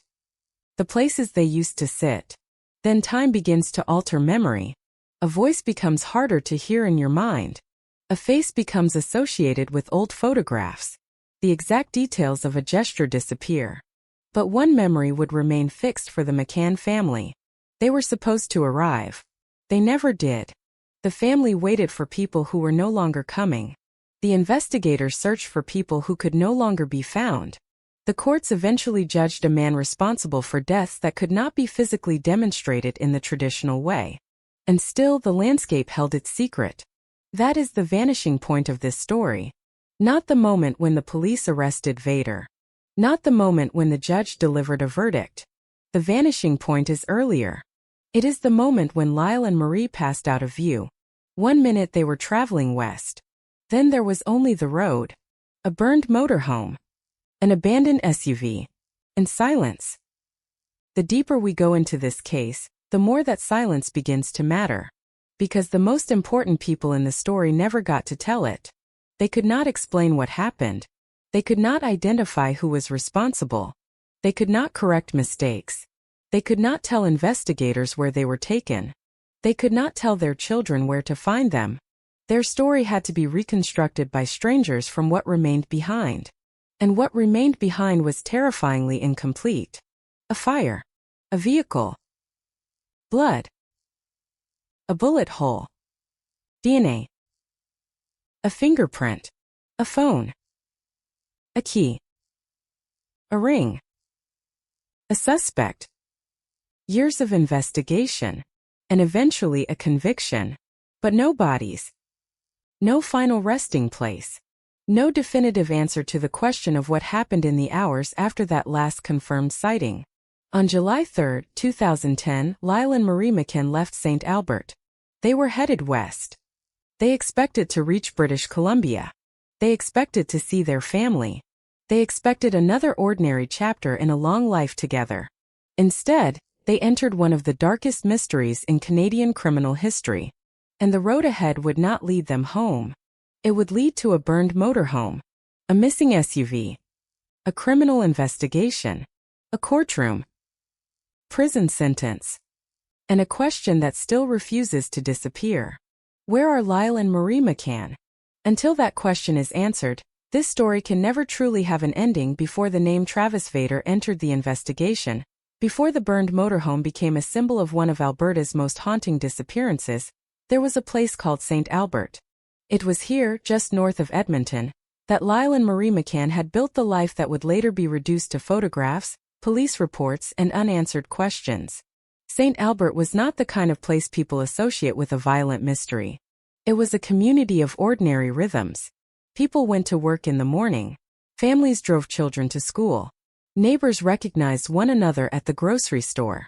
The streets carried the familiar movement of suburban life, the kind of place where people could spend decades without ever imagining that their own home might one day become the starting point of a missing person investigation. For Lyle and Marie, St. Albert was home. They had lived there since the 1960s.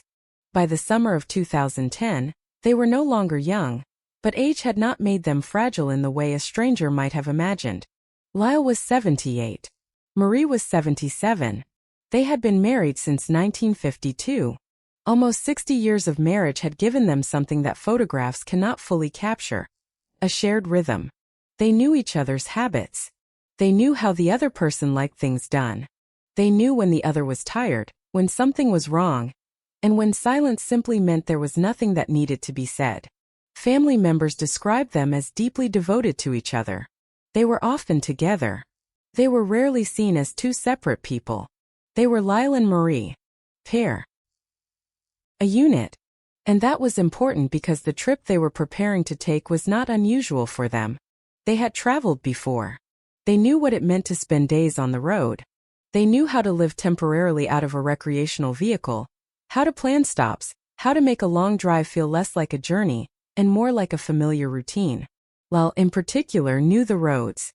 For much of his working life, he had been a long-distance truck driver. He had driven through Western Canada, including routes toward Vancouver and Prince Rupert. Mountain roads were not foreign territory to him. Long distances were not intimidating. A highway stretching hundreds of kilometers into the distance was not a challenge to a man who had spent years behind the wheel. His son later described him as someone who knew how to drive, someone who was comfortable on the road, someone who could handle the motorhome. That matters because it makes one possibility less convincing. Lyle and Marie were not inexperienced travelers who had accidentally wandered into unfamiliar territory. They had done this before. They understood the rhythm of travel. They knew how to stop. They knew how to navigate.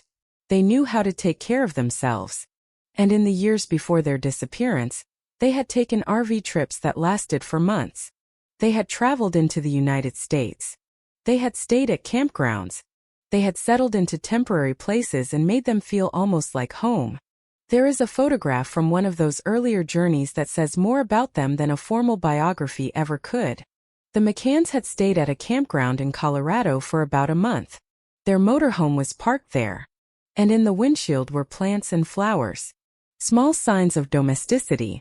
A touch of home brought into a temporary world. It is an intimate detail. People who have never lived in an RV for an extended period might see a motorhome simply as a vehicle. For Lyle and Marie, it could become something more. A bedroom. A kitchen. A living room. A place where they could wake up in a new landscape without giving up the familiar routines of their life together. The plants in the windshield suggested something about the way they traveled. They did not merely pass through places. They settled into them. They made them comfortable. They made them theirs. That is why the image of their motorhome later burning in the Alberta wilderness is so difficult to reconcile with the life it represented. It had been their means of freedom, their holiday home, their familiar space on unfamiliar roads. And then it became a blackened shell. But before that happened, the McCanns were still living the life they had spent decades building. Both had grown up in rural Alberta. They had been raised on farms in the Red Deer area. There was a physical quality to that upbringing. Work was not abstract. It was something you did with your hands. You rose when there was work to do. You dealt with weather. You dealt with distance. You learned how to make things last. You learned not to panic when something went wrong. For a couple like Lyle and Marie, that background became part of their identity. After they married, they farmed together for a period of time. Then, in the 1950s, they moved toward Edmonton. Lyle started a small trucking company. Their life changed. The farm became part of the past. The road became part of the present. And eventually, St. Albert became home. By 1964, they had settled there. Years passed. Their family grew. They raised 3 children. Then came grandchildren. Then another generation. By the time they disappeared, Marie was a grandmother of 5 and a great-grandmother. Her life was not defined by dramatic events. It was defined by family. Her daughter-in-law later described her as a warm and loving person. She had spent years as a stay-at-home mother, raising her children and helping create the environment in which the family grew. There is something important about understanding this side of Marie. In many missing person cases, the victim can disappear behind the language used to describe the crime. A photograph appears beside words like missing, victim, or murder. The person becomes a case. But Marie had a life before the case. She had children who remembered her, grandchildren who knew her, a great-grandchild who knew her. She had ordinary routines. She had family stories. She had a personality. And she had a husband who had spent almost 60 years beside her. Lyle's story was equally grounded in ordinary life. He had worked hard. He had driven long distances. He had eventually retired. Around 5 years before the disappearance, he had retired from his long career. But retirement did not turn him into someone who sat still. Family members remembered him as active and energetic. The day before the couple left on their trip, Lyle had helped his son Brett chop down a tree in the backyard. It is the kind of detail that would have meant almost nothing at the time. Father helping his son. Physical job. A normal day. But after someone disappears, normal moments become evidence of character. They become the pieces families hold on to. This was Lyle. This was what he was like. He was still active. Still capable. Still moving. Still involved. There was no sense that he was preparing for the final journey of his life. The day before they left, Marie had also spent time with family. She and her daughter-in-law went garage sale shopping. Again, completely ordinary. A day of small errands. Looking at objects that other people no longer wanted. Walking around. Talking. Laughing perhaps. Then they went home. The next day, Lyle and Marie were gone. This sequence is one of the most painful aspects of the case. Because nothing about July 2nd looked like the beginning of a tragedy. It looked like the day before a vacation. A father chopping down a tree. A mother and daughter-in-law browsing garage sales. A motorhome being prepared. Belongings being packed. Plans being discussed. A family expecting to see them again. And then July 3rd arrived. The couple left St. Albert. They were heading toward British Columbia. The plan was not simply to drive continuously from Alberta to the coast. They intended to make stops along the way. Eventually they would reach the Chilliwack area, where they planned to spend time with family. Their daughter, Trudy Holder, was expecting to meet them in Abbotsford. She would be traveling with her 9-year-old daughter, Morgan.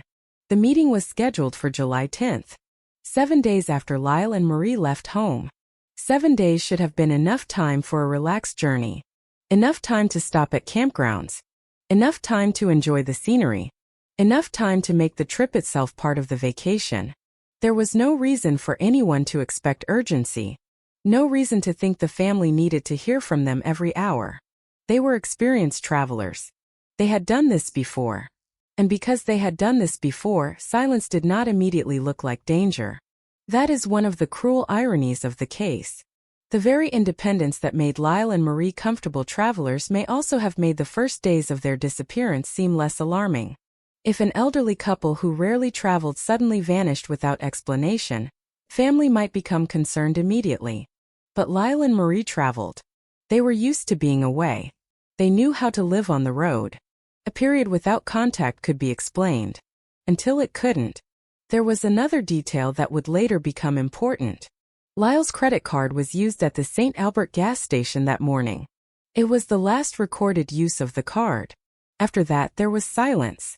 No more normal transactions. No later purchase at a campground. No fuel stop farther west.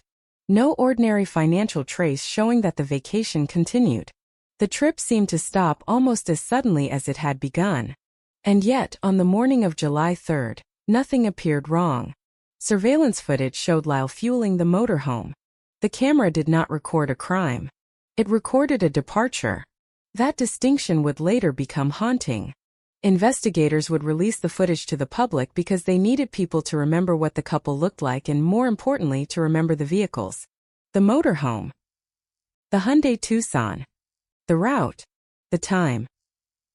the last known location. The public was asked to look backward.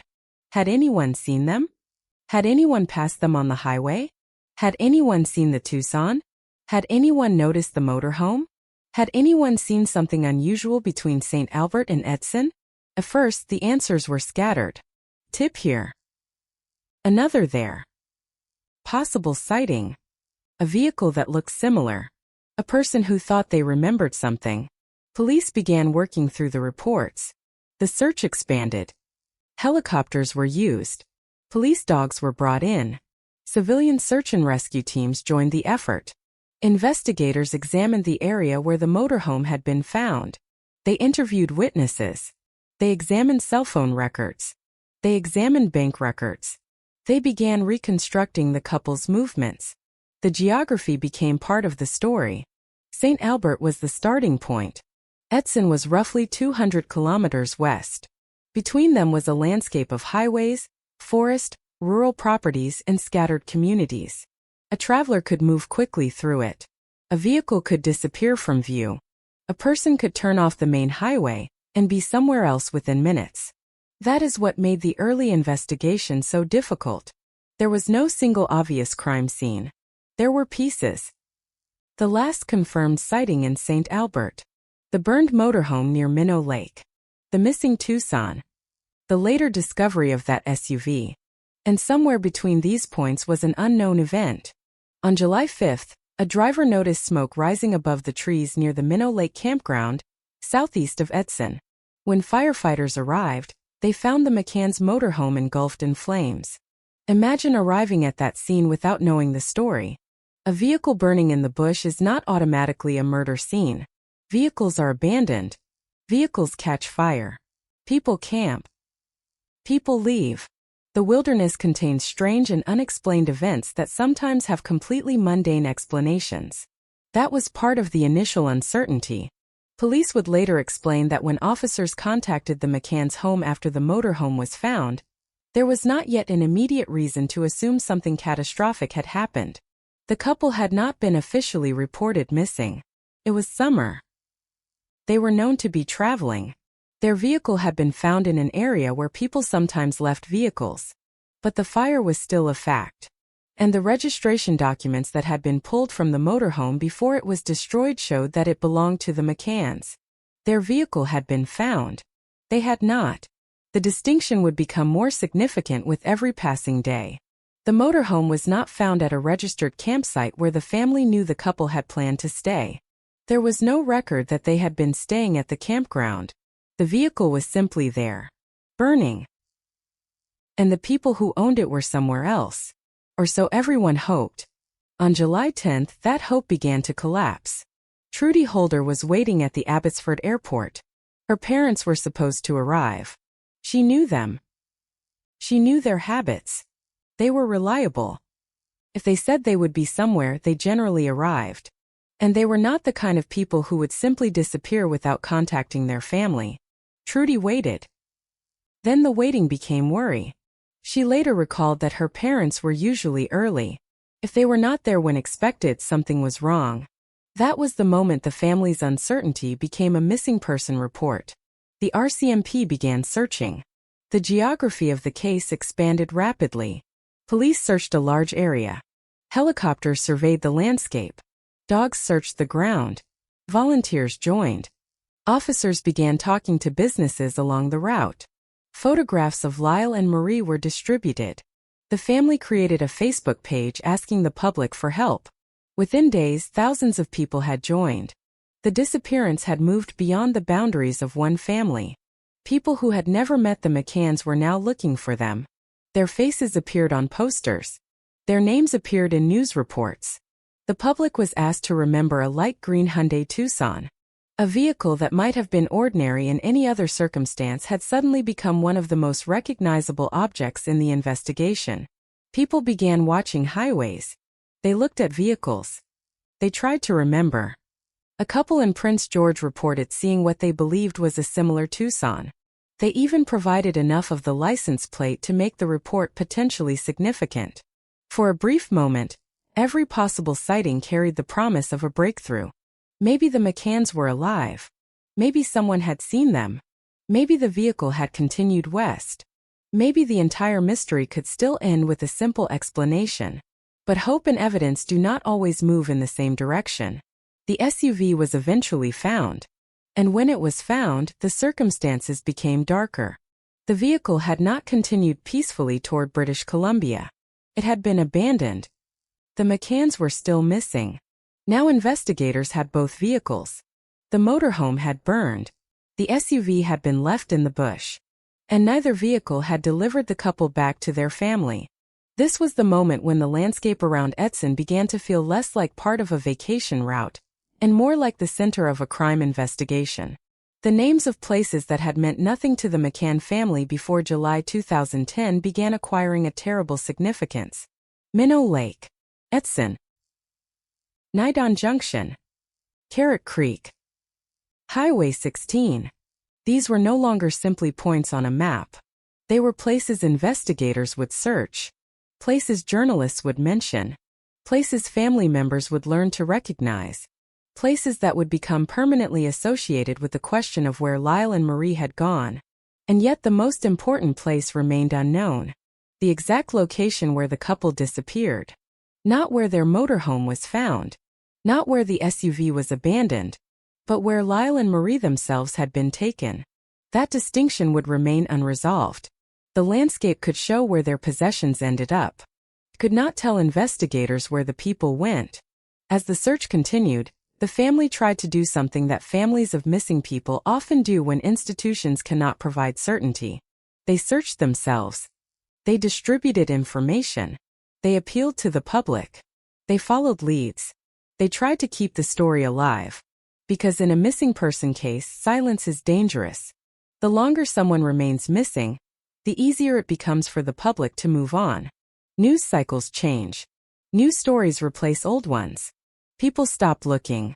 But the family cannot stop. For them, the disappearance happens every day.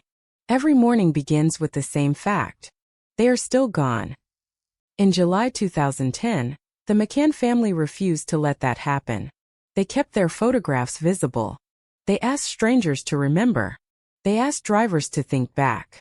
They asked anyone who might have seen the couple or their vehicles to speak. And while the public searched for a missing elderly couple, investigators were beginning to notice something else. The evidence was slowly moving toward a man named Travis Vader. At this point, however, his name was only one part of a much larger investigation. The focus was still on the McCanns. Where were they? Were they alive? Had they been injured? Had someone taken them? Had they met with foul play? The investigators did not yet have the answers. But the geography of the case was becoming clearer. St. Albert was where the journey began. The road west was where the couple was last seen. Minnow Lake was where their motorhome was found burning. The area near Carrot Creek and Nidon Junction was where their Tucson would eventually be found. Between those locations was a web of roads and isolated land. And somewhere inside that web, the final known chapter of Lyle and Marie's lives had taken place. The couple had spent decades learning how to travel. They had crossed borders. They had driven long distances. They had made temporary homes in distant campgrounds. They understood roads. They understood the rhythm of stopping, refueling, and moving on. But this journey would be different. There would be no next campground. No next fuel stop. No arrival in British Columbia. No reunion at the airport. The motorhome would never reach its destination. The Tucson would be abandoned. The credit card would never be used again. And the family would never see Lyle and Marie return through the airport doors. The setting of this story, then, is more than Alberta. It is the contrast between familiarity and wilderness. Between a quiet suburban home and a remote patch of bush. Between a family expecting a phone call and investigators searching through trees. Between the ordinary life the McCanns had built and the extraordinary circumstances into which that life suddenly disappeared. St. Albert represented home. British Columbia represented the destination. The road between them represented freedom. And somewhere along that road freedom ended. The tragedy of the McCann case is that there was no warning visible in the beginning. The couple left home in a motorhome, just as they had done before. They had a family waiting for them. They had plans. They had experience. They had each other. Nothing about their departure announced that this was the final time their front door would close behind them. Nothing about the morning suggested that their next destination would never be reached. Nothing about the gas station suggested that the footage recorded there would become the last confirmed image of them alive. And yet that is exactly what happened. The camera captured them. Then the road took them west. 2 days later, their motorhome was burning. 7 days later, their daughter was waiting at an airport. And from that point forward, every road, every vehicle, every witness, and every piece of evidence would be examined for one purpose: to find Lyle and Marie. The search would eventually uncover a suspect. It would uncover forensic evidence. It would uncover contradictions. It would uncover legal battles. But it would never uncover the one thing the family needed most: the place where the journey ended. For now, though, before the evidence begins to speak, there is one final image to hold on to. A quiet home in St. Albert. A couple who had spent nearly 6 decades together. A motorhome waiting outside. A trip that had been planned. A family expecting their arrival. And a road stretching west into the summer landscape. Lyle and Marie had no reason to believe they were driving toward danger. They were simply leaving home. And behind them, they left a life that was about to become a memory. Alberta is a province where distance can change the meaning of a road. In a city, a wrong turn might cost you 10 minutes. In the countryside, a wrong turn can take you miles away from the nearest person. A highway can run straight for long stretches, bordered by trees that seem almost identical from 1 kilometer to the next. There are pockets of civilization, then long intervals of isolation. A gas station. A small community. A campground. Then forest again. For someone driving through western Alberta in the summer, that landscape can feel peaceful. For investigators searching for 2 missing people, the same landscape can feel endless. This was the environment into which Lyle and Marie McCann disappeared. Their journey began in St. Albert, a community with a very different character from the places where the investigation would eventually concentrate. St. Albert was home. It was where the McCanns had raised their family. It was where their children knew where to find them. It was where their routines were predictable enough that a sudden disappearance could be recognized.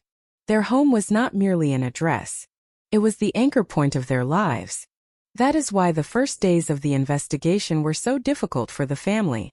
They were not trying to find 2 people who had always been unpredictable. They were trying to understand the disappearance of 2 people who had spent decades being part of the same family rhythm.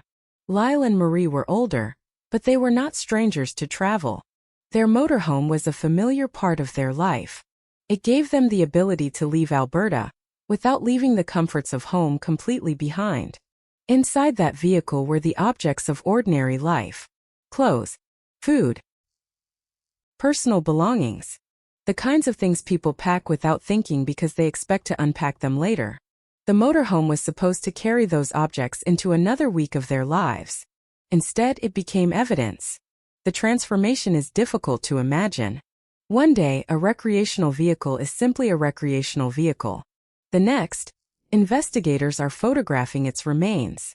They are examining burn patterns. They are asking who was inside. They are asking who touched it. They are asking why it was abandoned. And they are asking why the owners are missing. The fire near Minnow Lake became one of the first great mysteries of the case. The motorhome had been found without Lyle and Marie. The fire had damaged the vehicle. But there were no remains inside. That meant investigators had to resist the temptation to draw immediate conclusions. The absence of bodies did not prove that the couple had been murdered. But it also did not prove they had survived. Every possibility had to remain open. Perhaps they had left the vehicle voluntarily. Perhaps they had been forced out. Perhaps they had been taken. Perhaps they had been killed somewhere else. Perhaps the fire was designed to destroy evidence. Perhaps it was unrelated to their disappearance. The investigation had to consider all of those possibilities. And the geography made every one of them difficult. The McCanns could have been moved by vehicle. They could have been taken to private land. They could have been concealed in wooded areas. They could have been transported far from the original scene. The investigators were dealing with a landscape large enough to absorb a crime. That is one of the most important elements in understanding this case. The landscape did not simply provide a backdrop. It shaped the investigation. It determined how much territory had to be searched. It determined how difficult it would be to find physical evidence. It determined how much the investigators would have to rely on technology, witness statements, and forensic science. And it created a terrifying possibility. A person could disappear without leaving a visible trace. In a crowded city, disappearance attracts immediate attention. In a remote area, absence can go unnoticed. A vehicle can pull off a highway. A person can walk into the trees. A piece of clothing can be buried. A body can be concealed. The wilderness does not ask questions. It simply remains. For the McCann family, this meant that every stretch of rural land became a possibility. Every road could have been part of the route. Every isolated property could contain something. Every pond could hold evidence. Every abandoned building could become relevant. Searchers had to think in terms of probability. Where would someone go? Where could someone hide something? What locations would be accessible by vehicle? What areas would be difficult to reach? What places could have been overlooked? The search was not a single event. It was a process. A continuing effort to reduce the enormous landscape into smaller and smaller possibilities. And yet, even after extensive searches, the most important discovery never came. No remains. That absence would eventually become one of the defining facts of the case. But in the beginning, the family was still hoping for something else. They were hoping Lyle and Marie might walk back into their lives. Hope can be powerful in the early stages of a disappearance. Keeps a family moving. It makes every phone call feel important. Every sighting becomes worth checking. Every anonymous tip becomes worth investigating. It can also be painful, because hope has to coexist with evidence. The motorhome had burned. The couple had missed their planned meeting. The SUV had disappeared. And the investigators were finding signs that something had gone seriously wrong. The family could not simply choose the most comforting explanation. They had to follow the evidence. And the evidence was becoming darker. One of the first things investigators needed to establish was the McCann's normal travel pattern. What route would they have taken? Where might they have stopped? Who knew they were traveling? What did they normally do on trips? How often did they contact family? What belongings did they take? What vehicles were involved? What financial transactions should appear if the trip continued normally?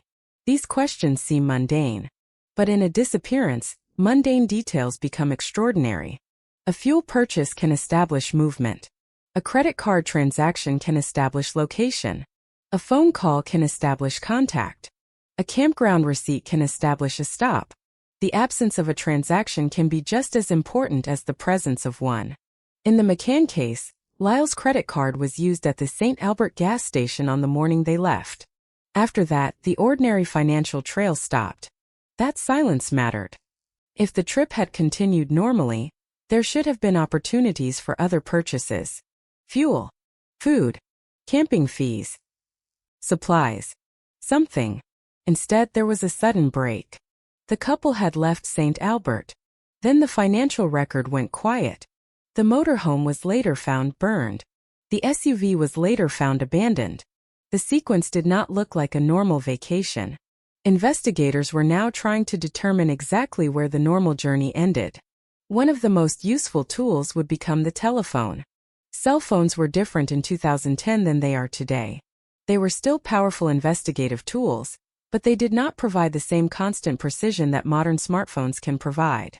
Investigators had to examine call records and cell tower information. A phone could establish that a device was in a general area, but it could not necessarily tell investigators exactly who was holding it. That distinction would later become important. The McCann's phone was apparently used after their disappearance. Some messages were connected to Amber Williams, who had a relationship with Travis Vader. To investigators, that was significant. Why would a missing couple's phone be communicating with someone connected to Vader? Was Vader using it? Was someone else using it? Was the phone being passed around? Was the person using the phone trying to create confusion? The evidence did not answer those questions by itself. But it added another thread connecting the missing couple's property to Vader's circle. And that thread would become part of the larger pattern. The investigators were no longer simply searching for Lyle and Marie. They were beginning to reconstruct the movements of their possessions. That is often one of the strangest aspects of a disappearance. The person vanishes. Their belongings remain. A phone may travel farther than its owner. A vehicle may appear in another location. A piece of jewelry may be given to someone. A credit card may stop being used. A jacket may appear in a photograph. Objects continue moving through the world after the person they belong to has disappeared. Those objects become the voices of the missing. The McCann's belongings would eventually speak in fragments. The Tucson. The motorhome. The phone. The key. The baseball cap. The ring.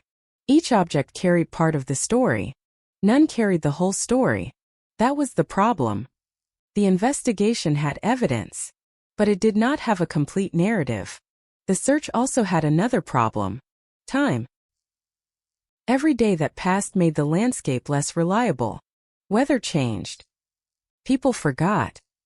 Vehicles moved. Evidence could be destroyed. Witness memories could shift.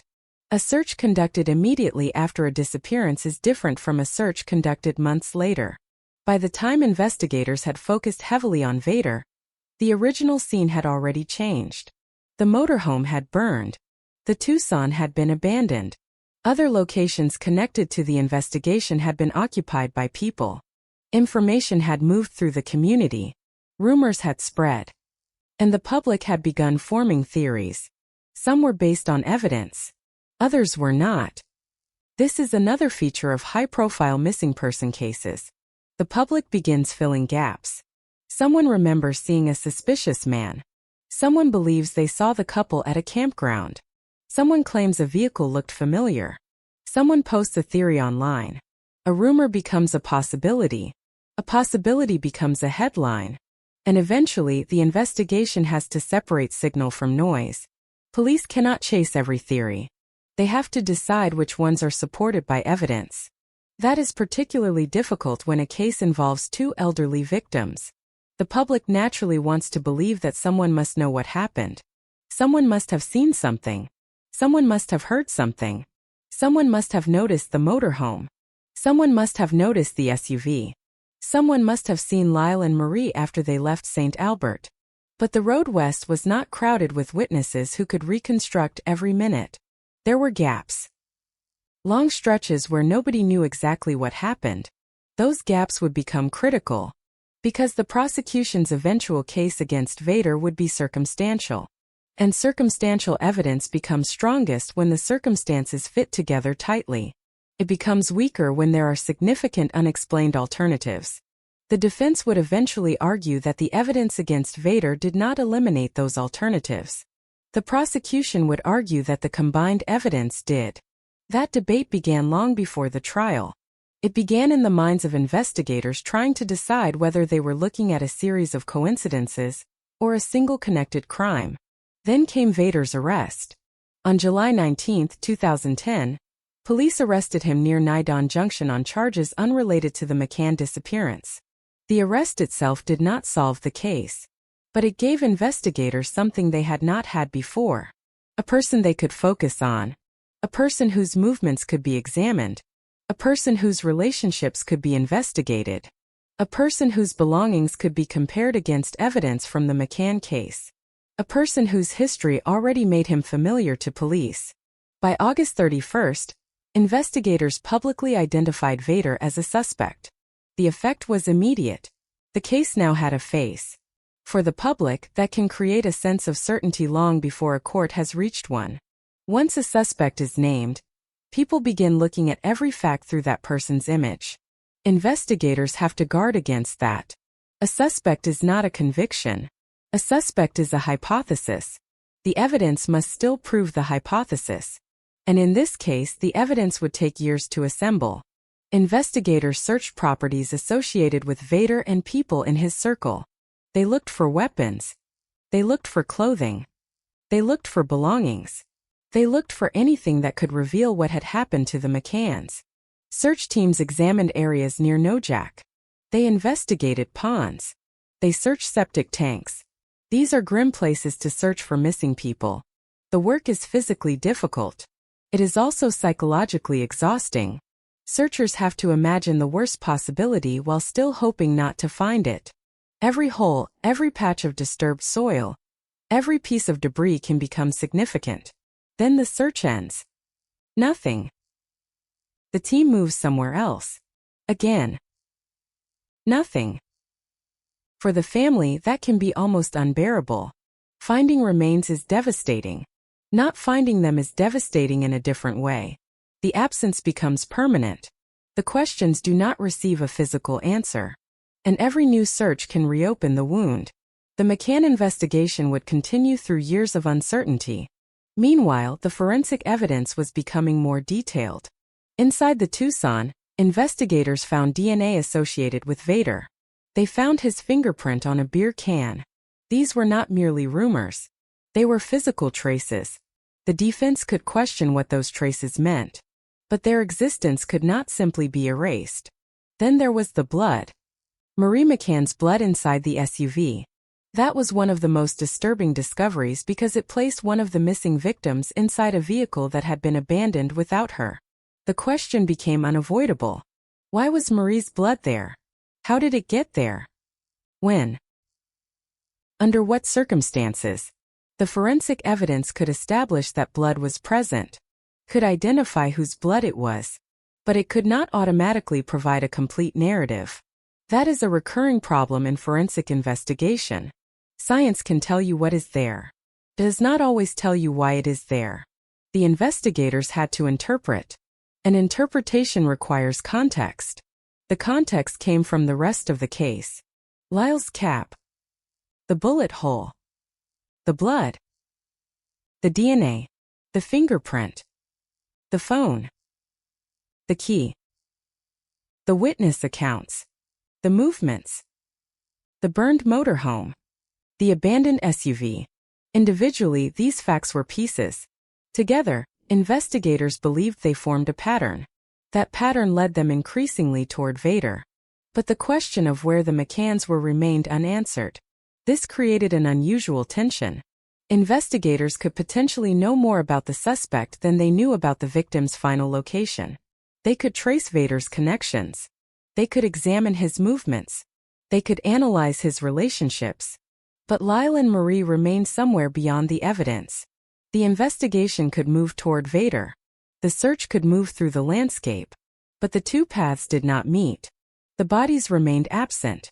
That absence would become especially important when the case reached court. A judge would eventually have to decide whether the evidence was enough to establish murder. But first, investigators had to survive years of legal and procedural complications. The case would involve an undercover operation known as Project Contrail. Police officers would pose as criminals. They would try to gain Vader's trust. They would attempt to extract information.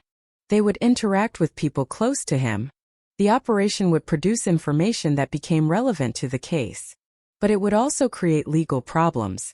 Some information from the undercover investigation and from a paid informant was not properly disclosed to the prosecution when it should have been. This failure would later become one of the reasons the original charges were stayed. It is a strange feature of the case. The investigation was trying to uncover the truth about what happened to Lyle and Marie. At the same time, the way investigators gathered and handled evidence was creating a second legal battle.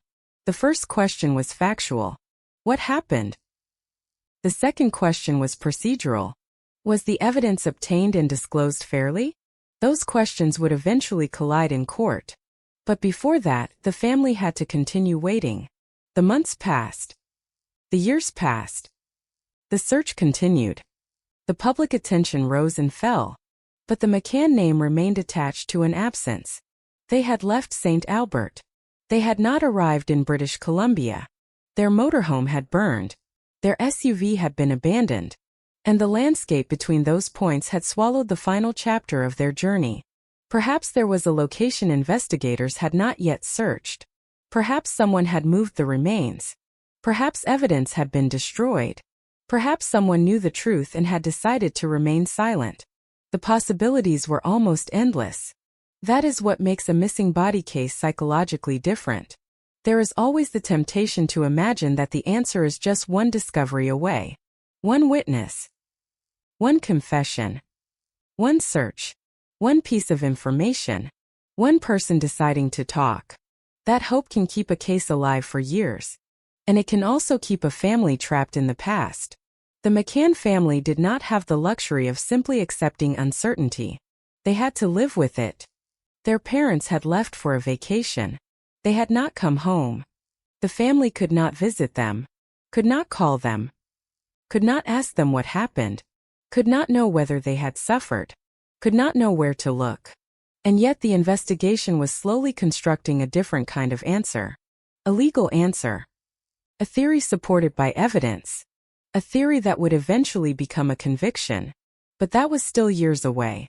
In the summer of 2010, there was only a landscape. A road.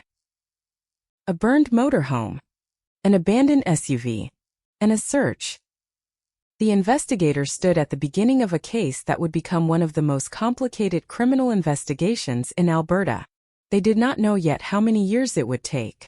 They did not know that the accused would eventually be convicted, and then have the legal characterization of that conviction changed. They did not know that appeals would reach Canada's highest court. They did not know that even after the legal process ended, the bodies would remain missing. All they knew was that 2 people had disappeared. And somewhere in the wilderness beyond the road, there might be an answer. So they kept searching. They followed the roads. They examined the vehicles. They traced the phone. They collected DNA. They photographed objects. They interviewed witnesses. They searched places where most people would never think to look. And slowly, almost imperceptibly, the investigation began to move away from the question, where did Lyle and Marie go? Toward a much darker question. Who made sure they never came home? That question would eventually lead investigators directly to Travis Vader. But before the courts would hear his name, before the prosecution would build its case, before the defense would attack every link in the chain, there was still the couple themselves. Lyle and Marie were not merely the owners of a burned motorhome. They were not simply the names on a missing person poster. They were 2 people who had spent nearly 60 years building a life together. They had raised children. They had traveled. They had retired. They had grown older together. And they had planned one more journey. The tragedy is that their journey did not end where they thought it would. It ended somewhere between home and the destination. Somewhere along a road that should have led them to family. Somewhere in the enormous Alberta landscape. And for the people searching for them, the road west was no longer a route to British Columbia. It was a trail into the unknown. A trail that would eventually lead to blood, DNA, fingerprints, hidden operations, courtroom battles, and a conviction. But not to Lyle and Marie. Not yet. Perhaps not ever. Because the landscape had already begun to swallow their story. And the deeper investigators went into it, the more they realized that finding the truth would require more than searching the land. They would have to reconstruct the lives of the people who disappeared. They would have to understand who Lyle and Marie were, where they came from, who loved them, what their habits were, what they expected from that trip, and why their disappearance was so completely out of character. Only then could investigators begin to understand what had been taken from them. And only then could the investigation move from a missing person case toward the possibility of murder. The summer of 2010 had begun like any other summer for Lyle and Marie McCann. There were no headlines waiting for them. No police officers watching their home. No reason for the family to believe that a routine vacation was about to become the final journey of their lives. There was only the road. And for Lyle McCann, the road had been a familiar companion for most of his adult life. He had spent years behind a steering wheel. He understood distance. He understood fatigue. He understood the quiet discipline required to move through Western Canada, where a road could stretch ahead for hours and the scenery could change so slowly that the passing kilometers became almost abstract. He knew that a journey was not only about reaching the destination, it was about knowing when to stop, when to refuel, when to rest, when to check the vehicle, when to continue. That experience mattered in July 2010 because the trip Lyle and Marie were taking was not an impulsive escape. It was planned. They were heading toward British Columbia. They expected to meet their daughter at Abbotsford Airport on July 10th. Their destination was not a mystery. Their family knew where they were going. There was a date. There was a meeting point. There was a reason to expect them. And that expectation would later become one of the most painful elements of the case. A person who leaves without telling anyone can be difficult to locate, because nobody knows where they intended to go. Lyle and Marie were different. Their destination was known. Their family was waiting. And yet they never arrived. The journey began in St. Albert on July 3rd. It was the beginning of a summer trip for a couple who had spent much of their married life doing ordinary things together. They had worked together, raised a family together, retired together, traveled together. By this stage of their lives, there was something almost inseparable about them. They were not two people whose lives happened to overlap. They had built a life around one another. That fact would become especially significant after they disappeared, because there was no convincing reason for either of them to simply walk away from the other. There was no evidence that one had decided to abandon the journey. No indication that they intended to separate. They had been married for almost 6 decades. This was a couple accustomed to moving through life side by side. And so, when investigators eventually considered what could have happened, the question was not simply why had Lyle disappeared. It was why had both of them disappeared? The answer would have to explain two people, not one. The road west from St. Albert carried them toward Edmonton, and then farther into central Alberta. The landscape gradually changed. The familiar suburban environment gave way to larger stretches of open country. Trees became more prominent. Settlements became farther apart. Traffic could thin. The road could seem almost suspended between destinations. For the McCanns, that landscape was probably familiar rather than threatening. They had driven through Alberta many times. They knew what summer roads looked like. They knew how quickly a bright morning could become a hot afternoon. They knew the smell of fuel at a service station. They knew the small rituals of travel. Opening the door. Checking the mirrors. Starting the engine. Watching the road. Stopping when necessary. Continuing. At approximately 9:25 that morning, a camera captured Lyle at a gas station in St. Albert. It would become the last confirmed image of him alive. There is something unsettling about the simplicity of that moment. A man standing beside a vehicle, fueling a motorhome, doing something he had probably done countless times. Nothing in the image announces danger. There is no visible struggle, no obvious confrontation, no dramatic final gesture. It is simply a man preparing to continue his journey. And that is precisely what makes the footage so haunting. Everyone looking at it afterward knows something the people inside the frame did not. This was the last time anyone could confidently place Lyle and Marie alive. The camera could record their presence, could not record their future. The motorhome left the station. The McCanns continued west. And somewhere beyond that point, the timeline begins to fracture. The investigators could establish certain facts. They knew when the couple left. They knew when their motorhome was found. They knew when the SUV was later recovered. They knew when the family reported them missing. But the crucial middle section remained uncertain. What happened between the last sighting and the fire? Who encountered the McCanns? Did they stop somewhere? Did they meet someone? Did they continue toward British Columbia? At what point did they lose control of their own journey? Every answer mattered, because the location of that transition could determine where investigators should search. If the couple had been attacked near Edson, investigators could concentrate on that region. If they had been taken elsewhere, the search would become much more difficult. If the motorhome had been burned to destroy evidence, then the fire might have been deliberate. If it had been burned after the couple had already been moved, the fire might have served a different purpose.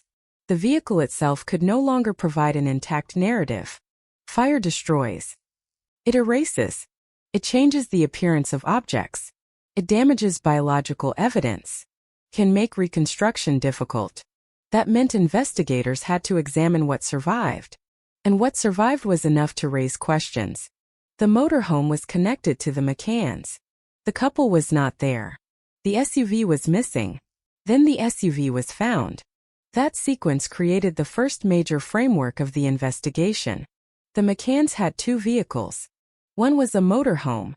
The other was a Hyundai Tucson they were towing. The motorhome was found burned. The Tucson was later found elsewhere. The people were nowhere. Why would someone separate the vehicles? Why would one be burned? Why would the other be abandoned? What happened to the couple between those events? These questions became central. And while investigators were asking them, the family was waiting. July 10th approached. Trudy Holder was preparing to meet her parents. Her daughter Morgan, 9 years old, was traveling with her. The airport meeting was supposed to be a simple family reunion. The kind of moment that disappears into memory because it is so ordinary. You wait near the arrivals area. You watch passengers come through. You recognize familiar faces. You wave. You hug. You take their bags. You ask how the drive went. Perhaps you talk about the weather. Perhaps you discuss where they will stay. Perhaps you laugh about something that happened on the road. For the McCanns, that scene never happened. Trudy waited. The doors opened. People arrived. Her parents did not. At first, the mind searches for an explanation. Traffic. A delay. A wrong turn. A mechanical problem. A missed flight connection, perhaps. But Lyle and Marie were driving. They were supposed to meet her. And there was no message. No call. No indication that they had changed their plans. The absence became impossible to explain. That was when the family's concern turned into something more serious. The couple had not simply failed to arrive. They had disappeared. The authorities began treating the situation as a missing person investigation. And as soon as investigators started looking backward, the motorhome became critical. It had already been found burned near Minnow Lake. The family learned that their parents' vehicle had been discovered. But the people themselves were nowhere. That combination was terrifying. If the motorhome had simply broken down, perhaps the couple had found another way to continue. If they had left it intentionally, perhaps they had gone somewhere else. But if the vehicle had been burned under suspicious circumstances, the possibilities became much darker. Investigators examined the scene. They began treating the motorhome as potentially connected to a crime. The question of foul play emerged. Not because one single clue answered everything. Because the total situation no longer looked normal. An elderly couple. A planned vacation.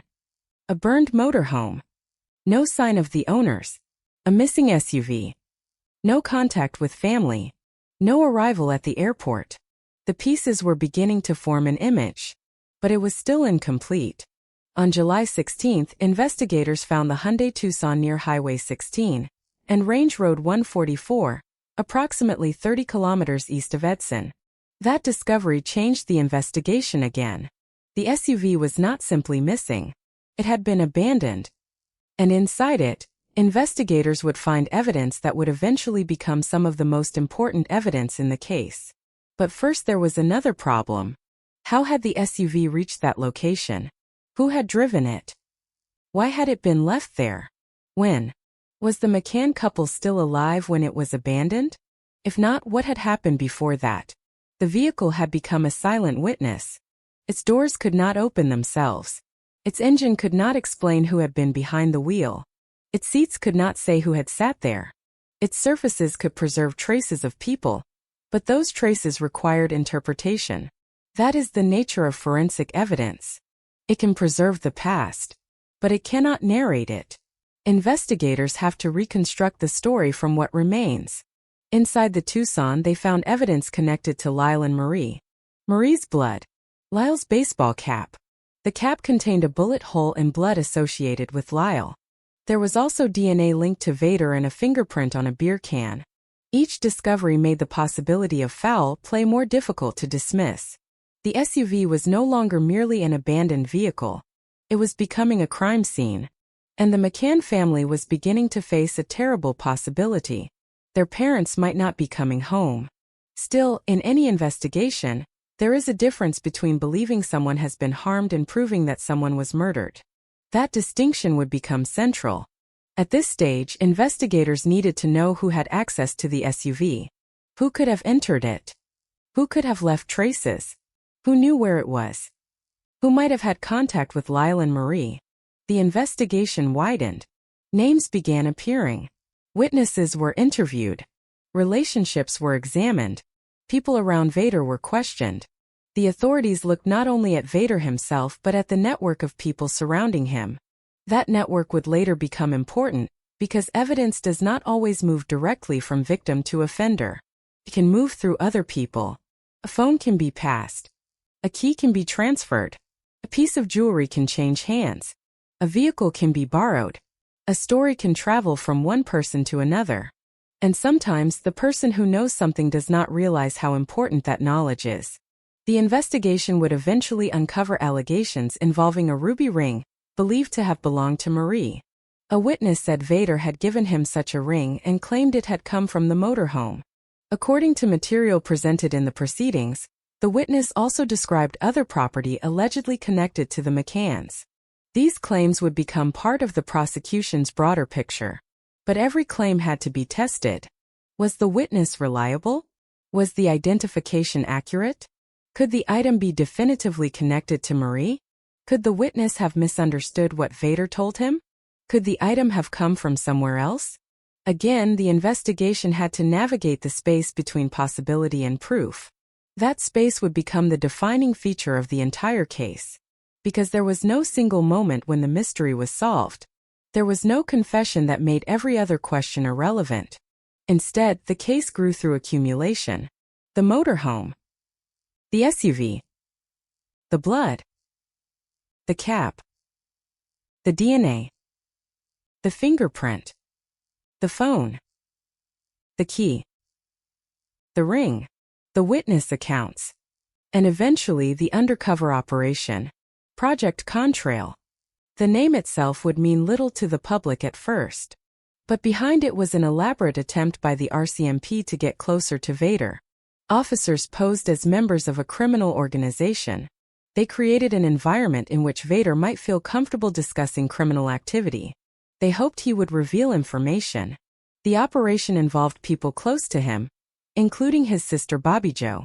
Investigators were not simply knocking on a door and asking for answers. They were constructing an artificial world around Vader. A world designed to make him talk. This is where the investigation became more complicated than a simple search for physical evidence.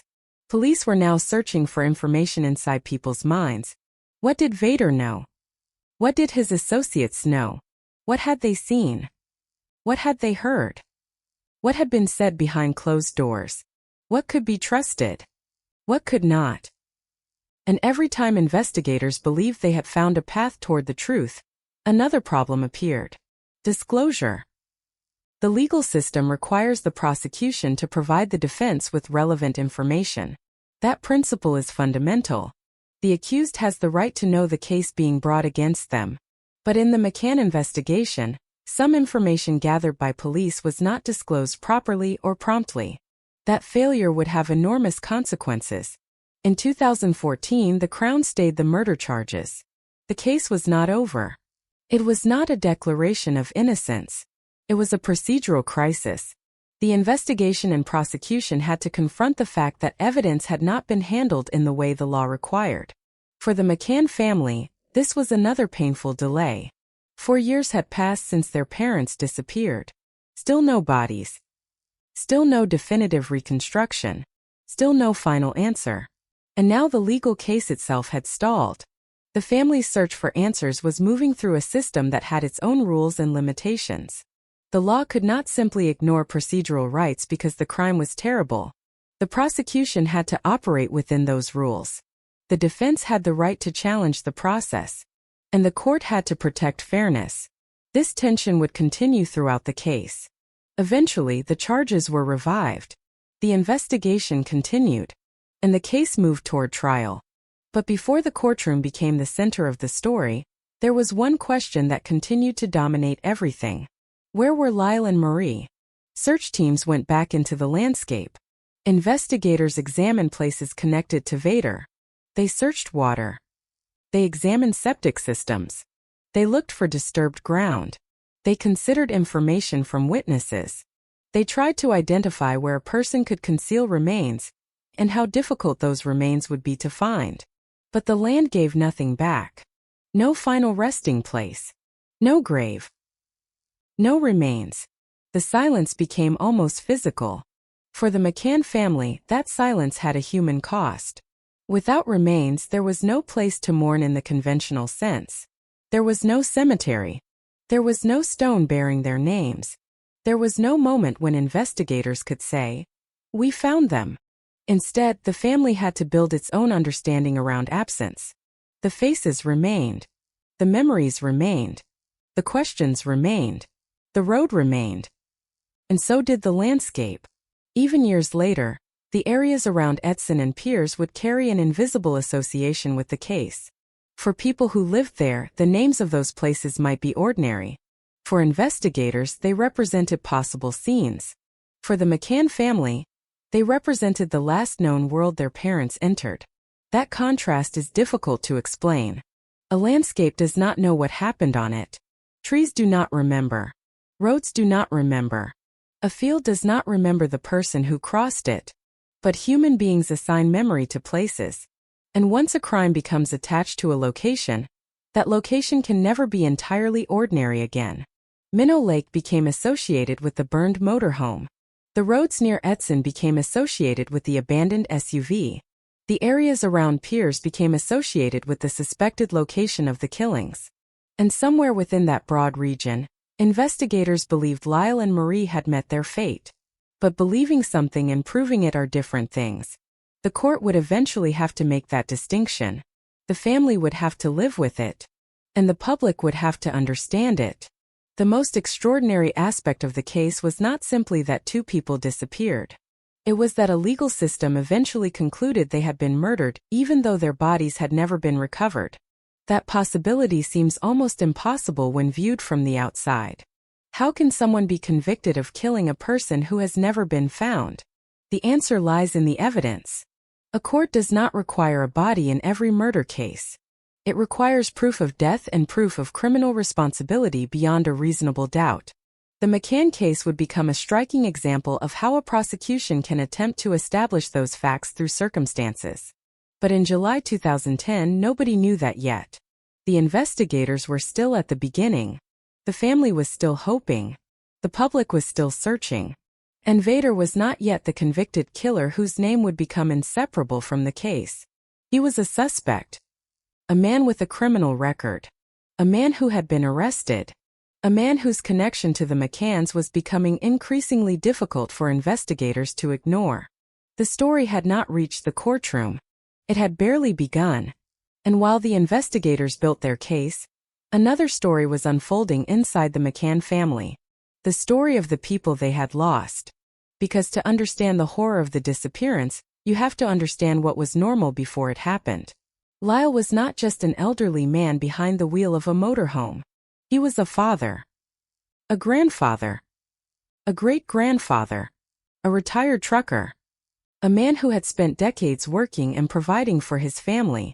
Marie was not simply the woman whose blood was later found inside a vehicle. She was a mother. A grandmother. A great-grandmother. A wife who had been beside Lyle for almost 60 years. Their disappearance was not the disappearance of two anonymous travelers. It was the disappearance of an entire family history. Their children lost parents. Their grandchildren lost grandparents. Their great-grandchild lost someone who should have remained part of her life. And the family was left with photographs instead of conversations. Memories instead of new experiences. Questions instead of answers. The last ordinary journey had become the beginning of a nightmare. But the nightmare was only beginning to reveal its shape. The evidence inside the Tucson suggested violence. The burned motorhome suggested deliberate destruction could not be ruled out. The missing phone raised questions about who had access to it. The presence of Vader's DNA and fingerprint created a physical connection. The key created another. The alleged ring created another. And the undercover investigation would produce yet more information. Piece by piece, the case would move toward one man. But before a judge could decide whether those pieces formed an unbroken chain, the investigation would have to survive years of uncertainty. The couple's deaths had to be established. The evidence had to be disclosed. The prosecution had to be rebuilt. The defense had to be heard. And eventually, the case would have to answer a question that had haunted the family since July 2010. Not merely whether Lyle and Marie were dead, but whether the evidence was strong enough to say who was responsible. The road from St. Albert had begun as a vacation route. By the time the case reached court, it would be transformed into something else. A line on a map connecting places of significance. St. Albert. The gas station. The road west. Minnow Lake. Edson. The area where the Tucson was found. And beyond those known points, the unknown. The place where the couple vanished. The place where they were killed. The place where their bodies were concealed. 3 questions. 3 absences. 3 unanswered spaces in an otherwise increasingly detailed investigation. And yet, perhaps the most haunting thing about the case is how ordinary everything looked before those questions existed. The McCanns had not left home expecting danger. They had not disappeared from a chaotic life. They had not been living on the margins of society. They were an elderly married couple taking a summer trip. Their lives had become stable. Their destination was known. Their family was waiting. Their route was familiar. Their motorhome was packed. Their future, at least in their minds, still extended beyond July 3rd. There would be another day. Another meal. Another campground. Another conversation. Another family reunion. That is how people live. We assume tomorrow will arrive because almost every day before it has. Lyle and Marie made that assumption too. They drove west. The road opened ahead of them. The summer landscape passed by. And somewhere beyond the last confirmed image, tomorrow stopped arriving. For everyone else, the world continued. For the McCann family, time divided itself into 2 eras. Before July 3, 2010. And after. Before, Lyle and Marie were simply living their lives. After, every memory became evidence of what had been lost. Before, a motorhome was a symbol of travel. After, it was a burned crime scene. Before, a phone was a way to communicate. After, it became a clue. Before, a baseball cap was an ordinary possession. After, it became an object containing a terrifying possibility. Before, a key opened a vehicle. After, it became another piece in a murder investigation. That is how disappearance transforms the ordinary. It takes objects that once meant nothing and gives them weight. It turns roads into timelines, vehicles into witnesses, photographs into last sightings, and memories into evidence. The investigation into Lyle and Marie McCann would eventually become one of Canada's most closely followed murder cases. But beneath the legal arguments, the forensic evidence, and the name of Travis Vader, there remained a simple human story. 2 people left home. They expected to see their daughter 7 days later. They never arrived. Their vehicles were found. They were not. And somewhere between the moment they left St. Albert and the moment their family realized they were missing, the ordinary journey ended. The rest would be reconstructed by others. Investigators. Searchers. Witnesses. Forensic experts. Lawyers. Judges. And eventually the public. But none of them could tell the story from the beginning the way Lyle and Marie themselves could have. They were gone. Their voices were gone.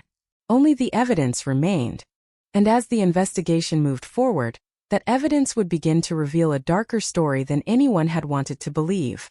The summer road was no longer leading toward British Columbia. It was leading toward a crime. And somewhere ahead, waiting at the end of that road, was the name Travis Vader.